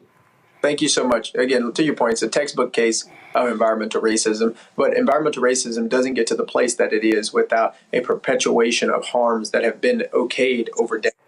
It's no surprise that the same places that are redlined are the same places that have the industrial parks and the industrial plants. It's no coincidence that these are the same places that are educationally deprived, politically deprived, environmentally degraded. We have to have elected leaders and appointed leaders who listen to the voices of the constituents who are crying out and don't continue to perpetuate the harm just because that's the way that things have always been. Zachary? I think it's fair. I think it's also, I'm sorry, Zach. I think it's also fair to say that we are not going to get anything done. It's going to get worse before it get better because of this administration who's trying to do away with the EPA. Yep, well, no, that's definitely the case. Zachary? I know people are going to hopefully go a little bit deeper and do a little bit more research around environmental racism. And so just for those watching, you got Cancer Alley, you had the Flint water crisis, you had the toxic PCB landfills in North Carolina, and then you also have what's happened with the Navajo Indian reservations out with the uranium mines. I want to ask, this is a question I have for you, just shifting a little bit, sir. And again, the whole entire village is with you and mourns with you with the loss of your brother. May he rest in paradise and power. This is my question for you. You, many times when you were working at the state level of government, you look up to your national leaders for advice and for guidance and for role models. But I believe that you, sir, are a role model to our national leaders who are serving the entire nation in regards to how you can be a part of the minority party, the opposition party, and still be highly effective. What advice would you give to our national leaders, to Democrats who have been elected to represent us in Congress, of how they could get power, gain authority, and do the work of true opposition to the Trump administration and congressional Republicans? Absolutely. So, thank you so much for you all's kind comments about my brother. We miss him every single day. And look, a place that you can get more information is the nonprofit that I helped to found, and that's helping to lead this fight, Memphis Community Against Pollution, memphiscap.org. That's memphiscap.org. Submit your public comments as well while that's available against Elon Musk and as well against the Tennessee Valley Authority, which is seeking to build 6 gas combustion turbines in our community as well. Look, to be an effective opposition party, we have to recognize where we do have power. We have people power. You can see it through town halls. We had a town hall expecting 100 people. We got over 350 people this past Saturday, just strictly about environmental injustice and about what's happening with Elon Musk, XAI, and TVA. There's a lot of energy in this moment in time. And the democracy itself, right? It's the consent of the governed. We have to get the people who are interested and engaged in fighting back in the fight alongside us, which is why we're having some protests this upcoming week. It's why we're going to be attending the public hearing and have hundreds of people organized to do that. Because while I am a state legislator, right, I'm up here in Nashville, was just fighting for some bills, against some bills, but I also realize I'm a Memphian. I'm a person who lives in Shelby County, and I have a responsibility to use any influence, any power that I have there as well to elevate the causes and the concerns of the people who are being oppressed the most. And for people who are in Congress, the fight isn't just to fight Donald Trump just by talking about it. It's to find the ways that his policies are directly impacting our communities and do what we can at the city council, at the county commission, at the state level. If you're in a more horrible state for Democrats to resist. And I think that is where our politics has to become much more inclusive. And I mean that not just in building the movement for justice rooted in love with black folk, white folk, Latino folk, Asian folk, documented, non-documented, queer, straight, and all that. And not just that, but politically, our state leaders need to be connected with our mayors, need to be connected with our city councilors, need to be connected with our county commissioners in a much more intentional way, because we have to find the places where our power can be strongest and build from there. Harrison, we appreciate it, man. Keep up the good fight. Thanks a lot. Hey, we're in this thing for the long haul, and we in it together. Love and appreciate y'all. Indeed, appreciate it. Thanks you so very much. Hello, I'm Isaac Hayes III, founder and CEO of Fanbase. Listen to what I'm about to tell you. The window to invest in Fanbase is closing. We've raised over $10.6 million of our $17 million goal. That means there's room for less than 6,370 people to invest in Fanbase for the average amount. The minimum to invest in Fanbase right now is $399. That makes you an owner in Fanbase today. Go to startengine.com/fanbase to invest. Why? Because current social apps have taken advantage of users for far too long, with content suppression, shadow banning, harmful racist content, and no real tools for monetization and equity. Fanbase has over 1.4 million users and counting, allowing anyone to reach all their following and monetize their content from day one. Social media is the new TV, and whoever owns the apps that distribute that content have the opportunity to own potential billion-dollar companies. While big platforms with uncertain futures are failing to serve their users, Fanbase is stepping up to fill the gap. Don't wait until it's too late. Invest now, invest for yourself and your future. Go to startengine.com/fanbase and own the next generation of social media.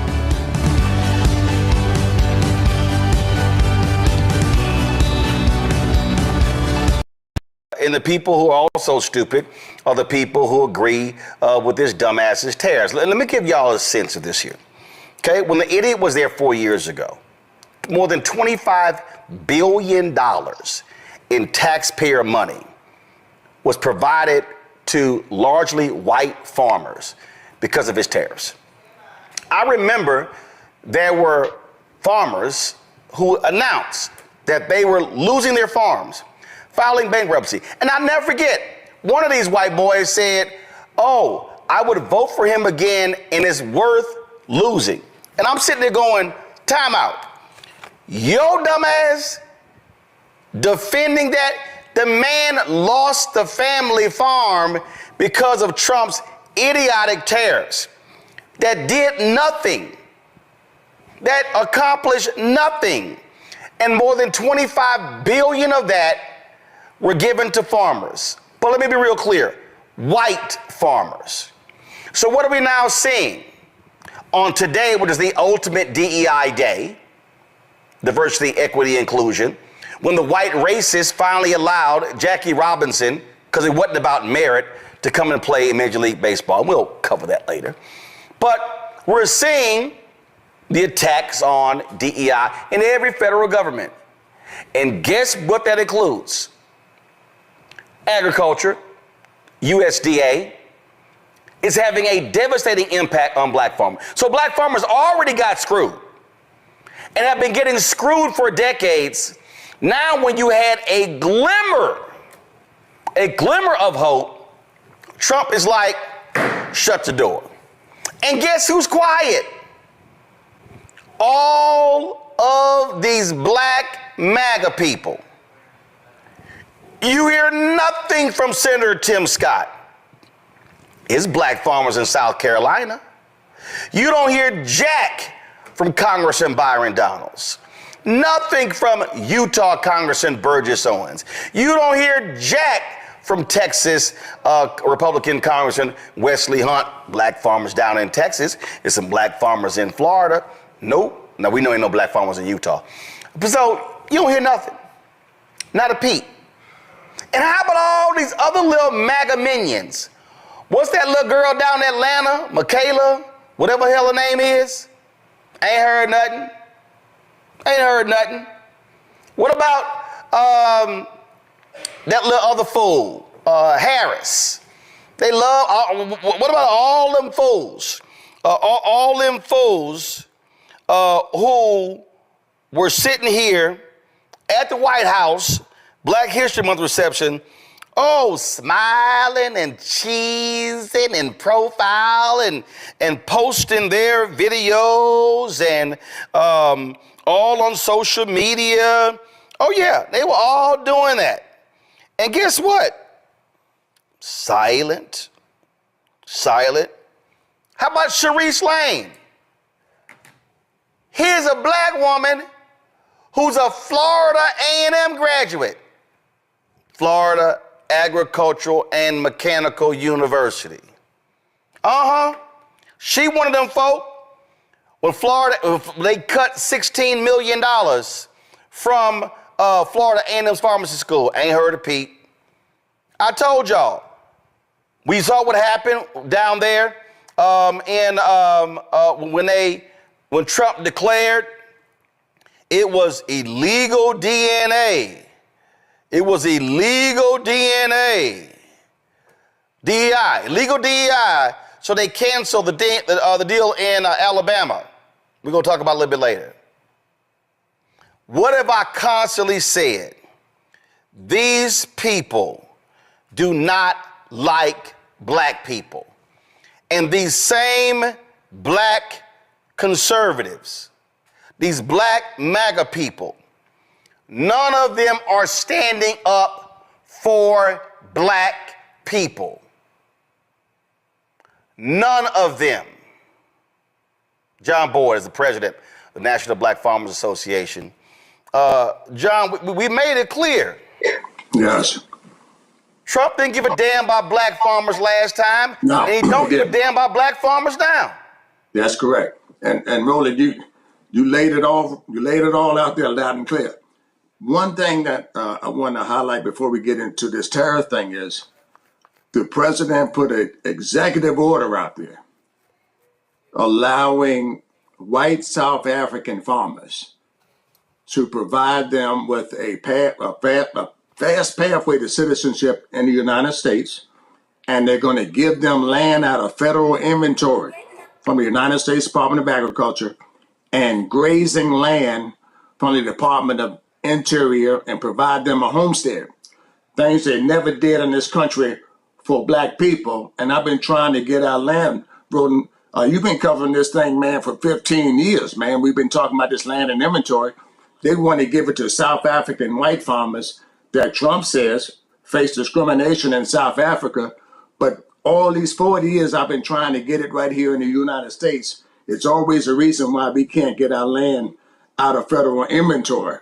That should be on blast on everybody's social media line, because land, Roland, is everything, is absolutely everything. And that's why I've been after it for all of these years.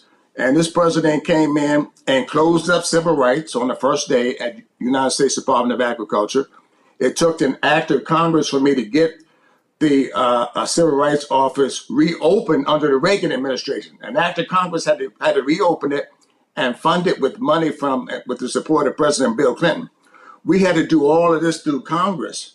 And this president comes in one day and wipes away 40 years of work at the United States Department of Agriculture. It's crazy, and he's circumventing Congress.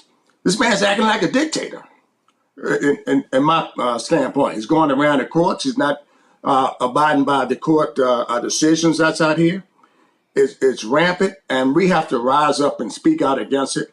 And, Roland, thank God for this platform, man. And I roll through my social media just about every night, and I see you on the front lines with the consistent message of fighting back, man, and pushing back, and we have to do more of it.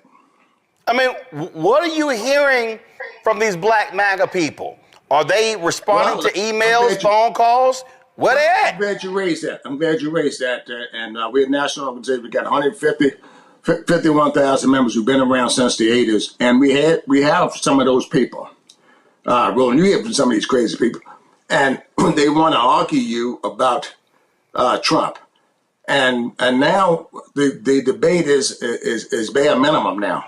But I had a lot of pushback when I came out nationally for VP Harris, from people and the organization itself that didn't want us to do that. Some of these very same type of individuals that you're that you are describing here. We got to do better at understanding. Yes, I agree we didn't get everything that we needed from the Democratic Party, but anybody who's confused about the difference between the Democratic Party, Joe Biden, and this president in office right now, something's wrong with you. And here's the other thing that is very alarming. They changed our name, Roland. DEI, minority farmers, socially disadvantaged farmers, farmers of color. They were spitting on me at USDA because I was black. They wouldn't allow me to see the loan officer but one day of a week because I was black. I was coming in the back door, yes, in the 80s and 90s because I was black. They got to stop changing our definition. We're black people, and these are, and we face a special set of issues in this country that no other people face with pure hatred. And this president hates black people, if anybody's confused out here. See, here's the mistake that people make. They go, oh, but no, he's got a black HUD secretary, and he had Ben Carson last time, and he's got. Well, here's the deal. Look at his White House. Yes. Are there any black top aides? No. No. Advisors? No. None. So all these little black MAGA minions taking photos, posting stuff, all of them, all these little folk, and I'm gonna name them: the silly ass brother, the Cartier family, all these folks, the Hodge twins, all these folks got lots to say on social media, but they are saying nothing about the impact on black people. Yes. And you know what? This is going to be devastating on black farmers because, Roland, and that's the tariff piece. A lot of our people don't understand the commodities that I've been raising for 42 years. Corn, wheat, and soybeans are controlled by the market. Every time the president says the word tariff, the price plummets. The other countries don't want to trade with us. China is now buying soybeans from Brazil, and now they just said they're pulling out $2.5 billion of beef. I raise beef too. All these things are going to affect us. But when the money's rolled out, and you laid it out in your commentary, they said, we're going to roll this money out through the Department of Agriculture. The same Department of Agriculture that was calling me a nigger, the same Department of Agriculture that was tearing my application up, throwing it in the trash can, is going to be the same Department of Agriculture that makes sure black farmers get money. It's not going to happen. And that's why I support, we got to, get the prices up. We got to get rid of this president. I mean, I hate to start talking about that. We got to put a candidate out there. They got the galls and balls enough to stand up to him. And also say, I'm going to come into office the first day and do away with every one of those executive orders that he put out there. We're going to do away with it. We need a person like that who's standing up and fighting right now and saying and talking and saying those things right now. That's the first thing we got to do. And then black people, we got to voice up and come together. If we can't come together under Donald Trump, we're never going to come together in this country based on this way this man has treated black people. Every week he's saying something directly, do away with Black History Month, do away with anything that has anything to do with color and blackness in this country. He came in, and his architect, Roland, we don't want to leave his name out. His name is Stephen Miller. And we had a conversation on your show years ago when he started suing me in federal court, blocking the $5 billion to black farmers. The person who orchestrated the language and who was crafting the language for this president and these executive orders, his name is Stephen Miller. And some sort of way he needs to be dealt with as well. Again, I just want folk to know, these are the people who run around. These are the people who run around. Black folks need to be supporting Trump. They sitting here touting all the wonderful, great stuff he's doing. But again, on things that are specific, they are silent. They are saying nothing. Yes, and you're exactly right. And you could look at the brother from South Carolina. We ain't heard a word from him. Nope. And we got thousands of black farmers in his state that need help and assistance. Right now, black farmers don't have farm operating loans in place, and it's planting season. And we need for our people to come together and help support these brothers. We should have our corn planters in the field right now rolling. They have they're closing up local offices, and they have done away, ain't doing away with anything that had to do with color at USDA and NRCS, Farm Service Agency, Rural Development. The agencies that's supposed to be extending credit out here, they went away and done away with civil rights directors in those agencies. Anybody that was doing anything around color, they're already gone. So I want to be very, very clear. Those positions have been terminated, and they fired them, and they fired these people. That's what this president is doing to black people in this country, and we're too silent about it, in my opinion. Questions from the panel. Mustafa, you first. Yeah. Well, John, it's good to see you again. I remember the time we met. Hey, brother, how you doing? Thank you for what you do. Yes, sir. I'm blessed. I remember our signing at EPA years ago. Yes. We got 48 million black folks in our country. And if you had the ability, and this is one of the platforms, to be able to speak to them, what would you ask them to do in this moment to address the issues that are happening to our black farmers across the country? Go out and support us, blackfarmers.org. That's the first thing you got to do. You don't have to be a farmer to support this cause. I want to be very, very clear here. That's the biggest thing you can do to come out and support black farmers right now. Make a contribution is the second thing that you can do. And stay in contact and spread the information. This particular segment needs to be on everybody's timeline tonight. Share this show right now on all of your social media, Instagram, Facebook, whatever suits your fancy. Post this segment out there tonight so people can get the facts about what's going on in America. Larry? Yeah, thank you for your time and everything you do for black farmers. It's critically important. Can you talk a little bit about, there's a long history of black farming in the United States. A lot of folks don't know about, our history in agriculture. Can you talk about what the future could look like? You talked about some of the challenges, particularly the tariffs. Could you? And I know it's having a major impact on farmers in general. And we talked about the challenges that black farmers encounter. What could the future of black farming look like with tariffs, particularly with the tariffs, in this fight with China, et cetera? What could black farming look like over the next 5 to 10 years? Well, it's going to be the loss of farms for us. That's the first thing. That these tariffs are going to put us out of business with no oversight and no regulation from the courts or from the United States Department of Agriculture. And I'm telling our people in the back of this a little bit panel, buy some land. Buy some land. Guess what? White farmers are going to be losing some of these farms too. It won't be just black farmers. Some of these mid-scale farmers are going to be losing their farm. Buy some land. If you can afford a ragged-ass Cadillac and Mercedes-Benz, you can afford 5 acres in the country. Yes, I said it. Yes, stop buying them cars, stop buying them designer clothes, and buy 5 acres in the country. That's the first thing we can do as black people. Don't leave that money in the bank right now. Buy some land when it's going to become available. And you heard it from me first. There's going to be a lot of land for sale in America, and we can't let Bill Gates and China and the rest of the people buy it. That's the first thing. We have a rich history of farming. I bet everybody on that panel came from somebody's farm and somebody from one of these southern states here in the country, and we have a farmer in our family. Tell the rich story of history of what our forefathers did. We own 20 million acres of land at the turn of the century. We're down to 3 million acres of land. Roughly hovering around 50,000 black farmers, full-time farmers that make a living. I'm proud to be one of those black farmers that farm full-time, and a host of other part-time farmers, and we raise everything. We own, and guess what, people?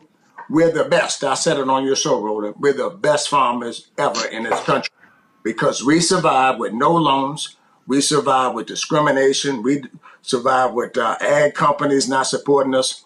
And we're still here by the grace of God. And guess what? We're going to survive that. You want to know why? We survived slavery. We survived Jim Crow. We survived sharecropping. All the things that they thought would put us out and put us down. We're still here. We're still here by the grace of God. Larry, I'm sorry, Joe.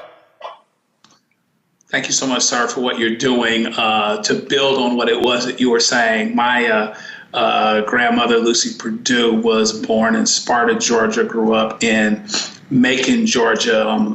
My mother's side of the family, everybody's from Mississippi and Alabama through Salina, Tennessee.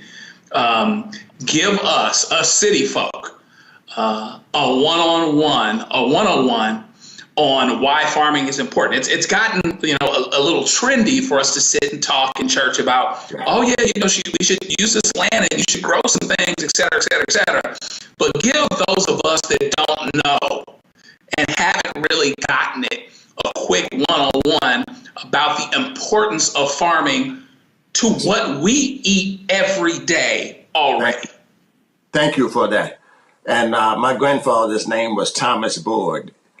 He said land was everything. Everything good and great came from the land. Clean drinking water, fresh food to feed your family, timber to build a house on. We've gotten away from that, and the farm is where we built our families. Yes, we spent time together. We were raised together. Many black families. My daddy came from 15, the last of 15 kids, and a lot of black families. My mother had 10 siblings. We've gotten away from the family structure of the farm and also the ability to feed ourselves. If you look at our forefathers, they lived longer than we do now. It's because they was eating healthy foods from their farms that wasn't tainted with chemicals. They were eating meats and all these great fresh things, and they lived longer because of the lifestyle. We've gotten away from the lifestyle, and to answer that question more directly, we take for granted that we have food for abundance in this country. That's what we're taking for granted. So when you look at our farmers and why it's important, we're going to sit down, we're going to eat dinner tonight. Some of us going to eat too much like I do. And we take for granted that food was grown from someone's farm in this country. So we need to go back and redevelop our connection with food, healthy foods, and the family structure that came from our forefathers. They taught us at home how to live and how to survive on these farms. And we've gotten away from that. And I want to tell the young people that's the way to survival. Land ownership is the way to freedom. If you want to be free in this country, you need to own some land so that they can't take that from you. All right then. With John Lick, keep up the fight. Roland, hey man, we love you.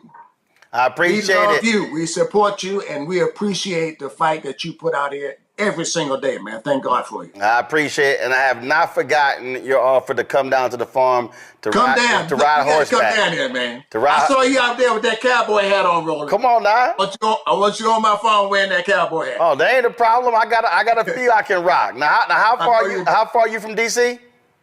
About 3 hours from DC, Roland. Straight down 95 to 80. Okay. All right, then. We're going to make that happen. I appreciate it. Thanks a lot. Hello, I'm Isaac Hayes III, founder and CEO of Fanbase. And right now, we're accepting investors in our $17 million round to revolutionize the future of social media.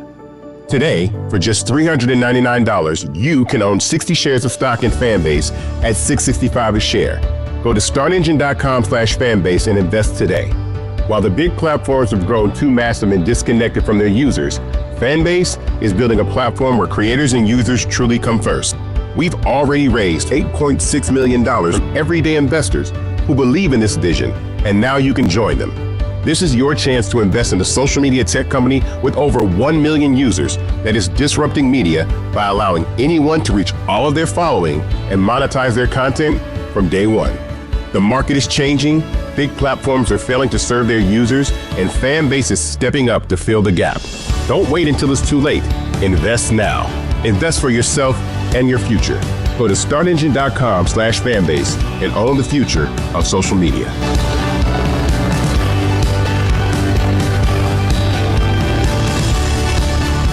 Folks, an altercation at a Texas track meet leaves a student dead and another student facing first-degree murder charges. This story has been blowing up in the Dallas-Fort Worth area, but has also gone national as a number of white conservatives are attacking the young black man who has been charged in this case. His name is Carmelo Anthony. They are demanding that he get everything thrown at him for what took place in the death of Aaron Metcalf. So let me unpack what happened here. Guys, roll a video. So understand, so 17-year-old Carmelo Anthony, this is him being released from jail, okay? He's been released from jail. A black judge lowered the bond.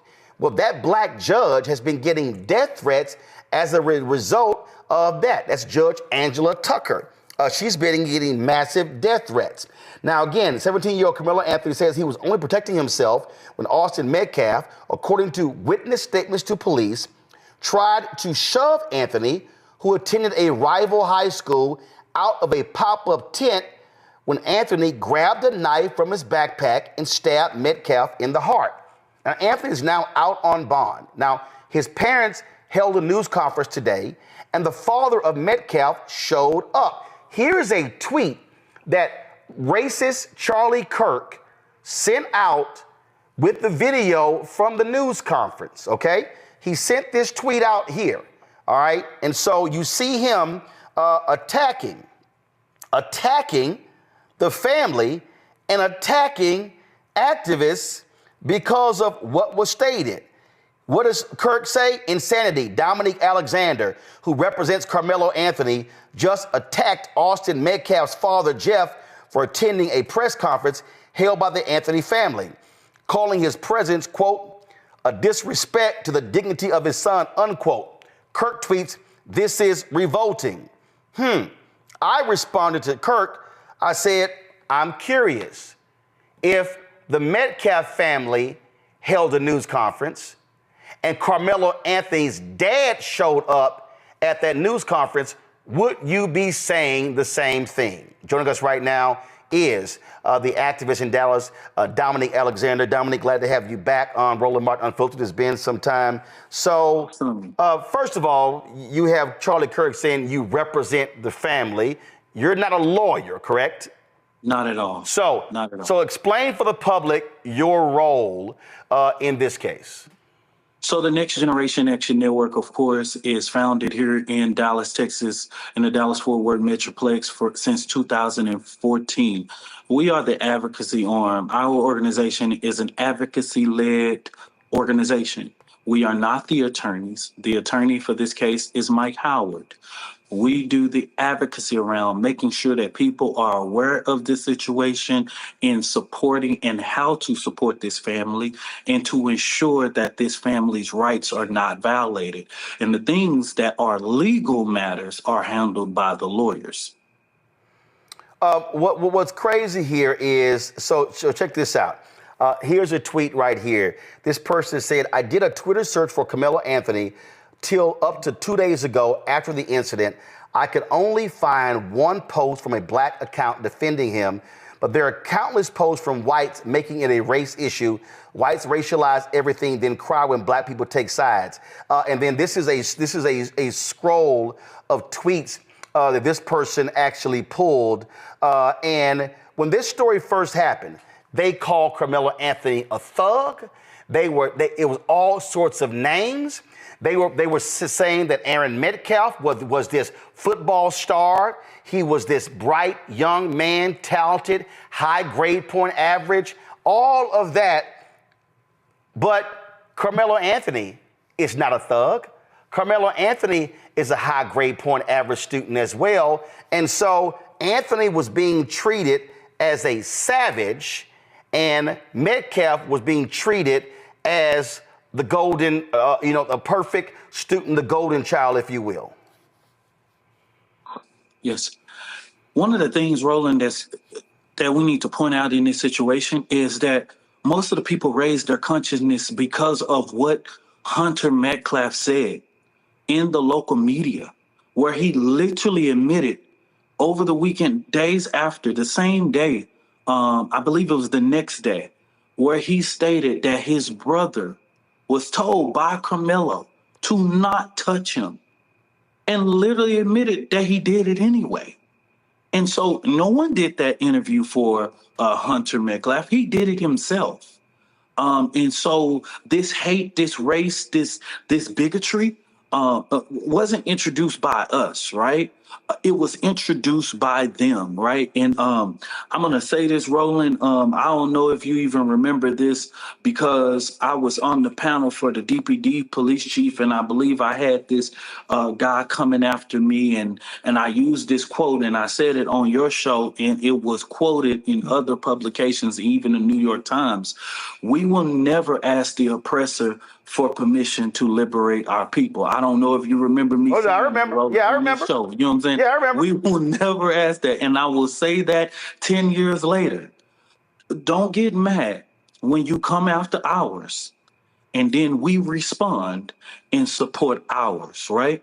And so I'm not here to apologize or basically give an excuse onto why we are supporting Carmelo Anthony. We are supporting him because if you can support your white baby, we can support our black kid, right? And so these laws are not just created for some, they're created for all, right?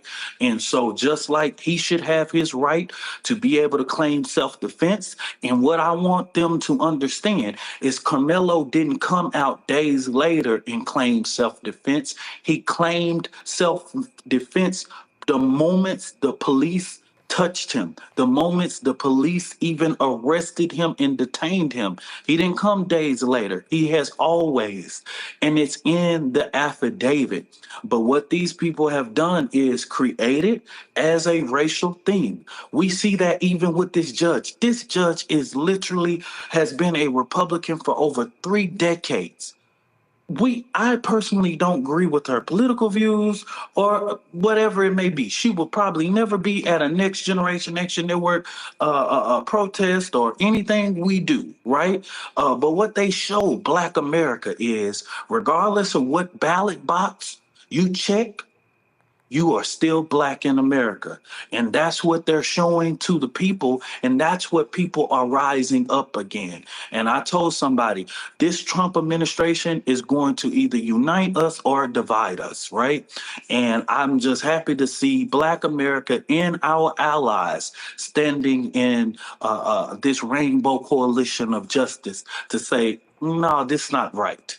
And we ain't asking y'all for permission to help our baby. This here is a post from the very conservative Rupert Murdoch-owned New York Post. They also own the Wall Street Journal. They also own Fox News. They also own, for folks need to understand, they also own Fox Soul, and they also own Tubi, okay? So this is what the New York Post. Carmelo Anthony renting $900,000 home in gated community with family, bought new car after release on bond in Austin Metcalf murder case report. They also have been stating that Carmelo Anthony's family have been withdrawing money from a fundraising effort. It's called Give, Send, Go. In fact, the folks at Give, Send, Go, the folks at Give, Send, Go literally had to come out and explain why they were not removing the Anthony fundraiser from their platform.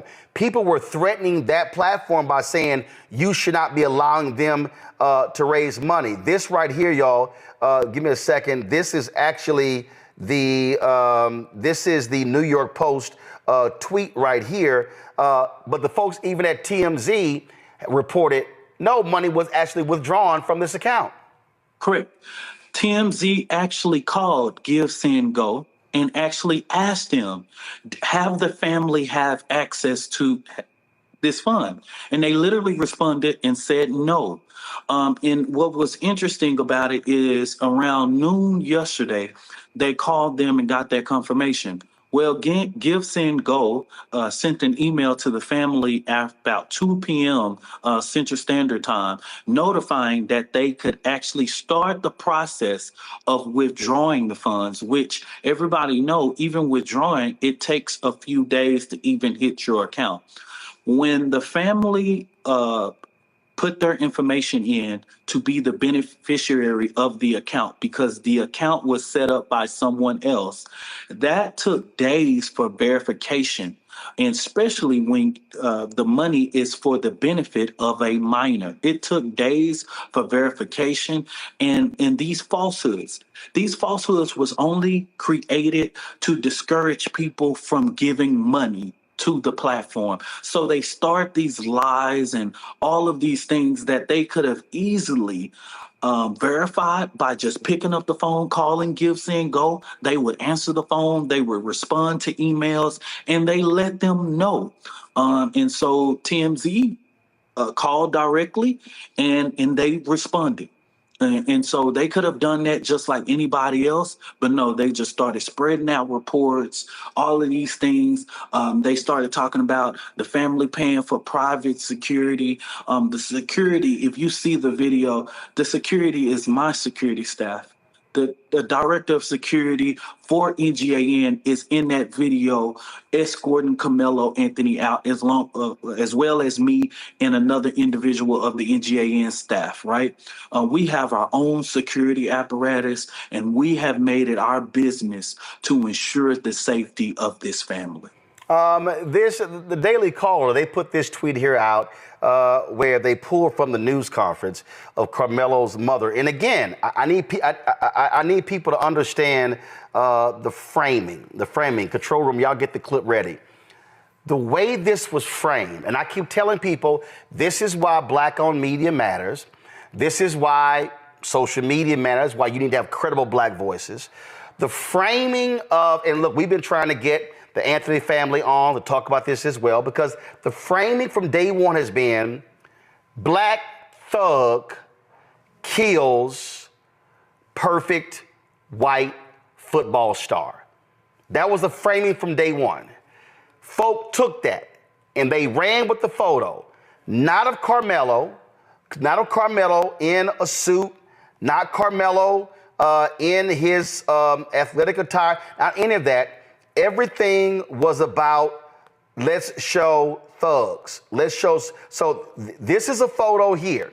This is a photo here of Carmelo in suit, tie, okay, school photo. That's what was shown.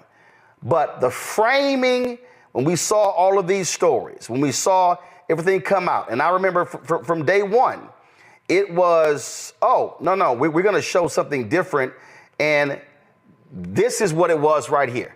This is what it was, the mugshot. And so folks took that and they ran with it. Oh, thug, single parent home, daddy not around. At the news conference, this is what his mom says. Like 3 years ago, my family moved to North Texas searching for a better life.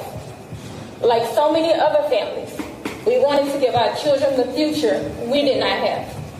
My husband worked hard every single day to provide for us, to make sure we're in the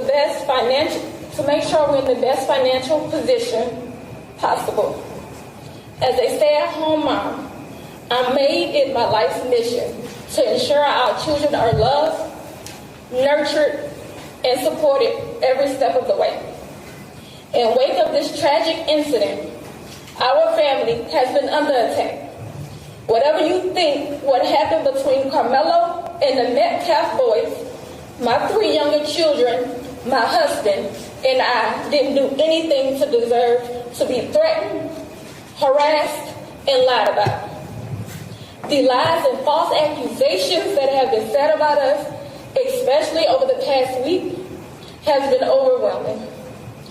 The lies and their amplification put my family in danger, as well as everyone in our community, everyone involved in the investigation, from the police, the attorneys, and the court staff. Our address and my husband's previous employer's address has been put on all social media platforms. My husband had to take a leave of absence because he's afraid what may happen to our family. His mental health is deteriorating day by day. We have endured death threats. My 13-year-old daughter is afraid to sleep in her own bedroom because she's fearful of what may happen to her.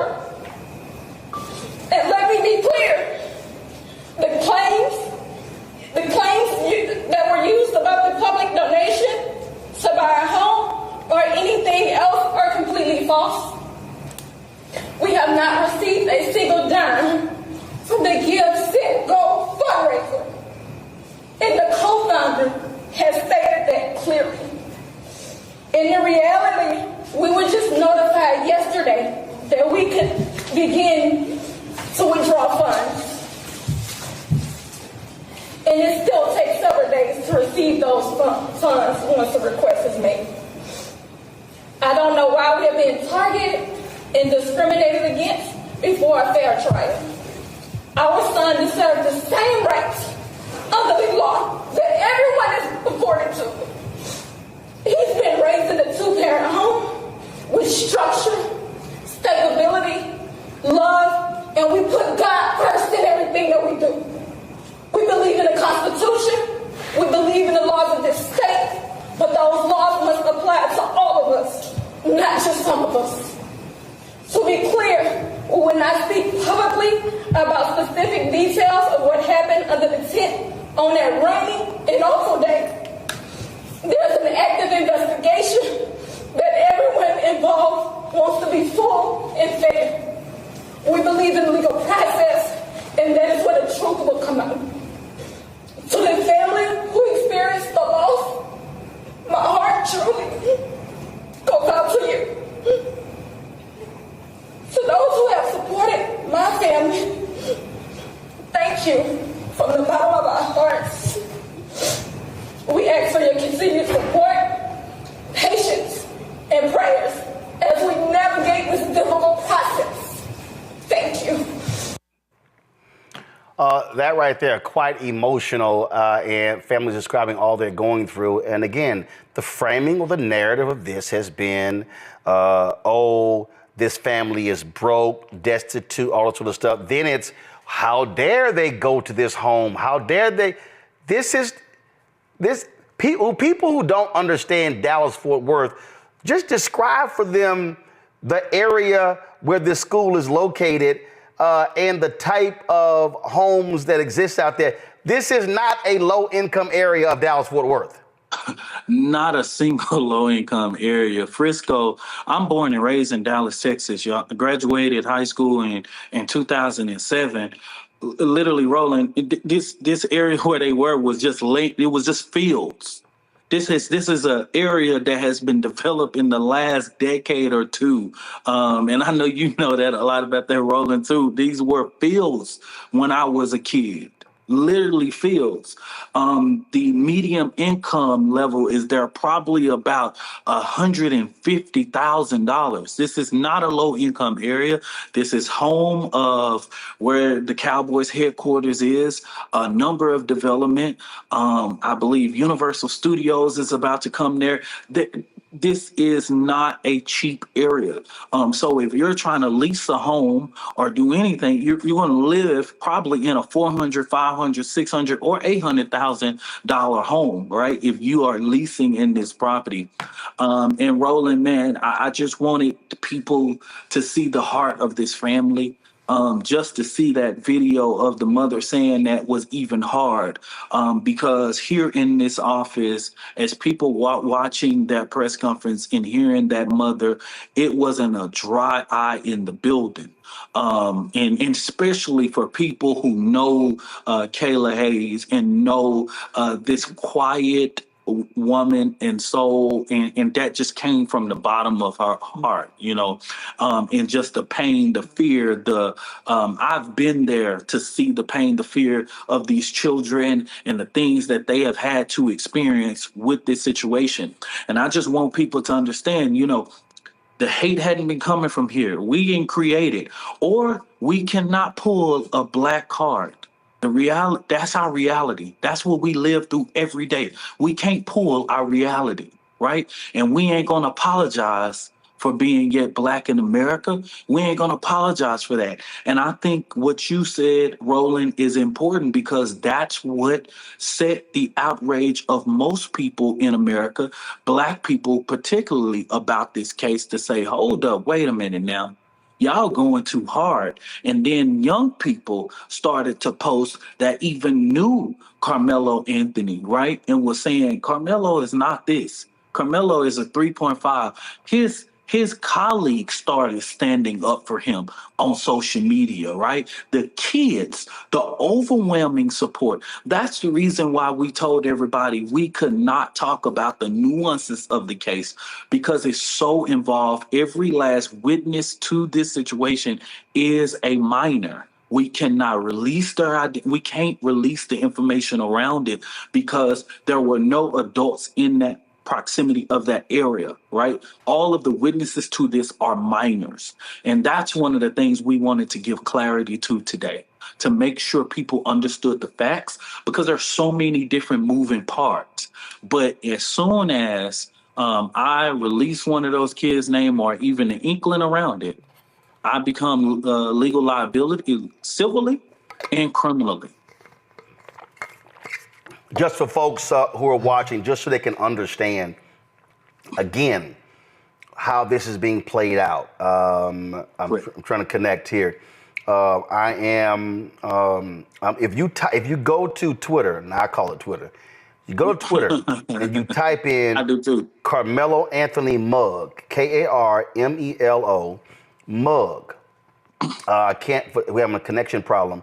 What you will see is you'll see mostly white conservative accounts, angry, mad, and upset. There we go.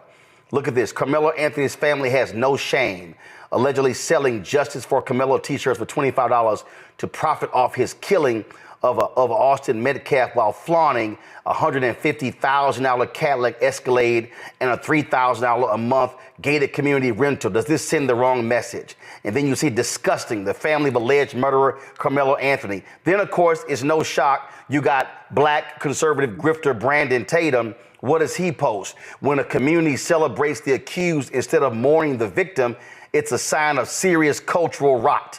This merch launch for Carmelo Anthony is shameful and deeply concerning for what lies ahead for the black community. Here's why. And then, of course, he goes on, and we all know Brandon Tatum, it will be as anti-black as you can get because he's grifting off of MAGA. And here's somebody respond to him right here saying, if it is self-defense, stand your ground applies in Texas, and it is you who is wrong. So what Brandon Tatum is saying is, he's saying celebrating the accused. So what Brandon Tatum, Dominique, and all these other white conservatives, what they are saying is that if you are accused of a crime, you don't get the same benefit as George Zimmerman. You don't get the same benefit as Kyle Rittenhouse, who they celebrated and raised money for. They're like, oh no, Carmelo Anthony is guilty until proven innocent. So therefore he's the murderer. So he shouldn't get due process. The family should not, people shouldn't be giving money to a defense fund.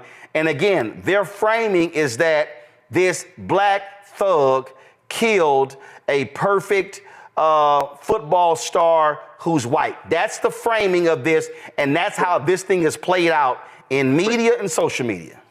Correct. It is.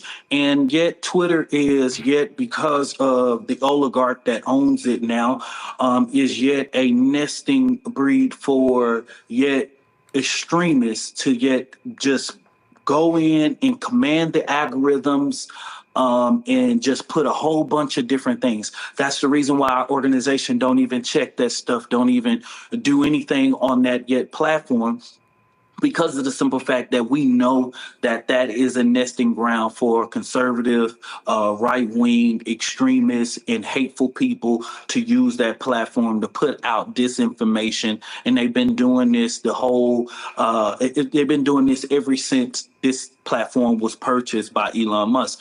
But at the end of the day, I think that people are really understanding exactly what's going on. And that's the reason why we felt like it was important for us to have this press conference today to say, listen, what we aim to do is literally allow you to attack, discredit, destroy our black baby. These platforms have been used to raise $2 million for Kyle Rittenhouse and a whole lot of people before Carmelo Anthony's fundraiser was on there, right? And if he can raise $2 million, why can't our baby raise $500,000 for his legal defense, right? And so the reality is people are seeing this double standard, and it's clear. They don't feel like these laws that were created, that many of us was there in the Texas legislature saying, hey, you don't need to allow permitless carry. We don't need stand your ground laws. We don't need them. But you kept them on the book. And yet, since you kept them on the book, it ain't just for you. It's for all of us. And that's just what it is. That's final. I don't want it. You kept them on the book when we fought to make sure that George Zimmerman was held accountable for the death of Trayvon Martin. You kept them on the book. We testified in the Texas legislature, in the Florida legislature, in many legislatures that I know personally. I have traveled to speak against stand your ground laws and all these different types of things. But since you kept them on the book, I don't care about what you're trying to say now. These laws are for everyone. All right, Dominic Alexander, we surely appreciate you joining us on today's show. Thanks a lot. Thank you. Hello, I'm Isaac Hayes III, founder and CEO of Fanbase. Listen to what I'm about to tell you. The window to invest in Fanbase is closing. We've raised over $10.6 million of our $17 million goal. That means there's room for less than 6,370 people to invest in Fanbase for the average amount. The minimum to invest in Fanbase right now is $399. That makes you an owner in Fanbase today. Go to startengine.com/fanbase to invest. Why? Because current social apps have taken advantage of users for far too long, with content suppression, shadow banning, harmful racist content, and no real tools for monetization and equity. Fanbase has over 1.4 million users and counting, allowing anyone to reach all their following and monetize their content from day one.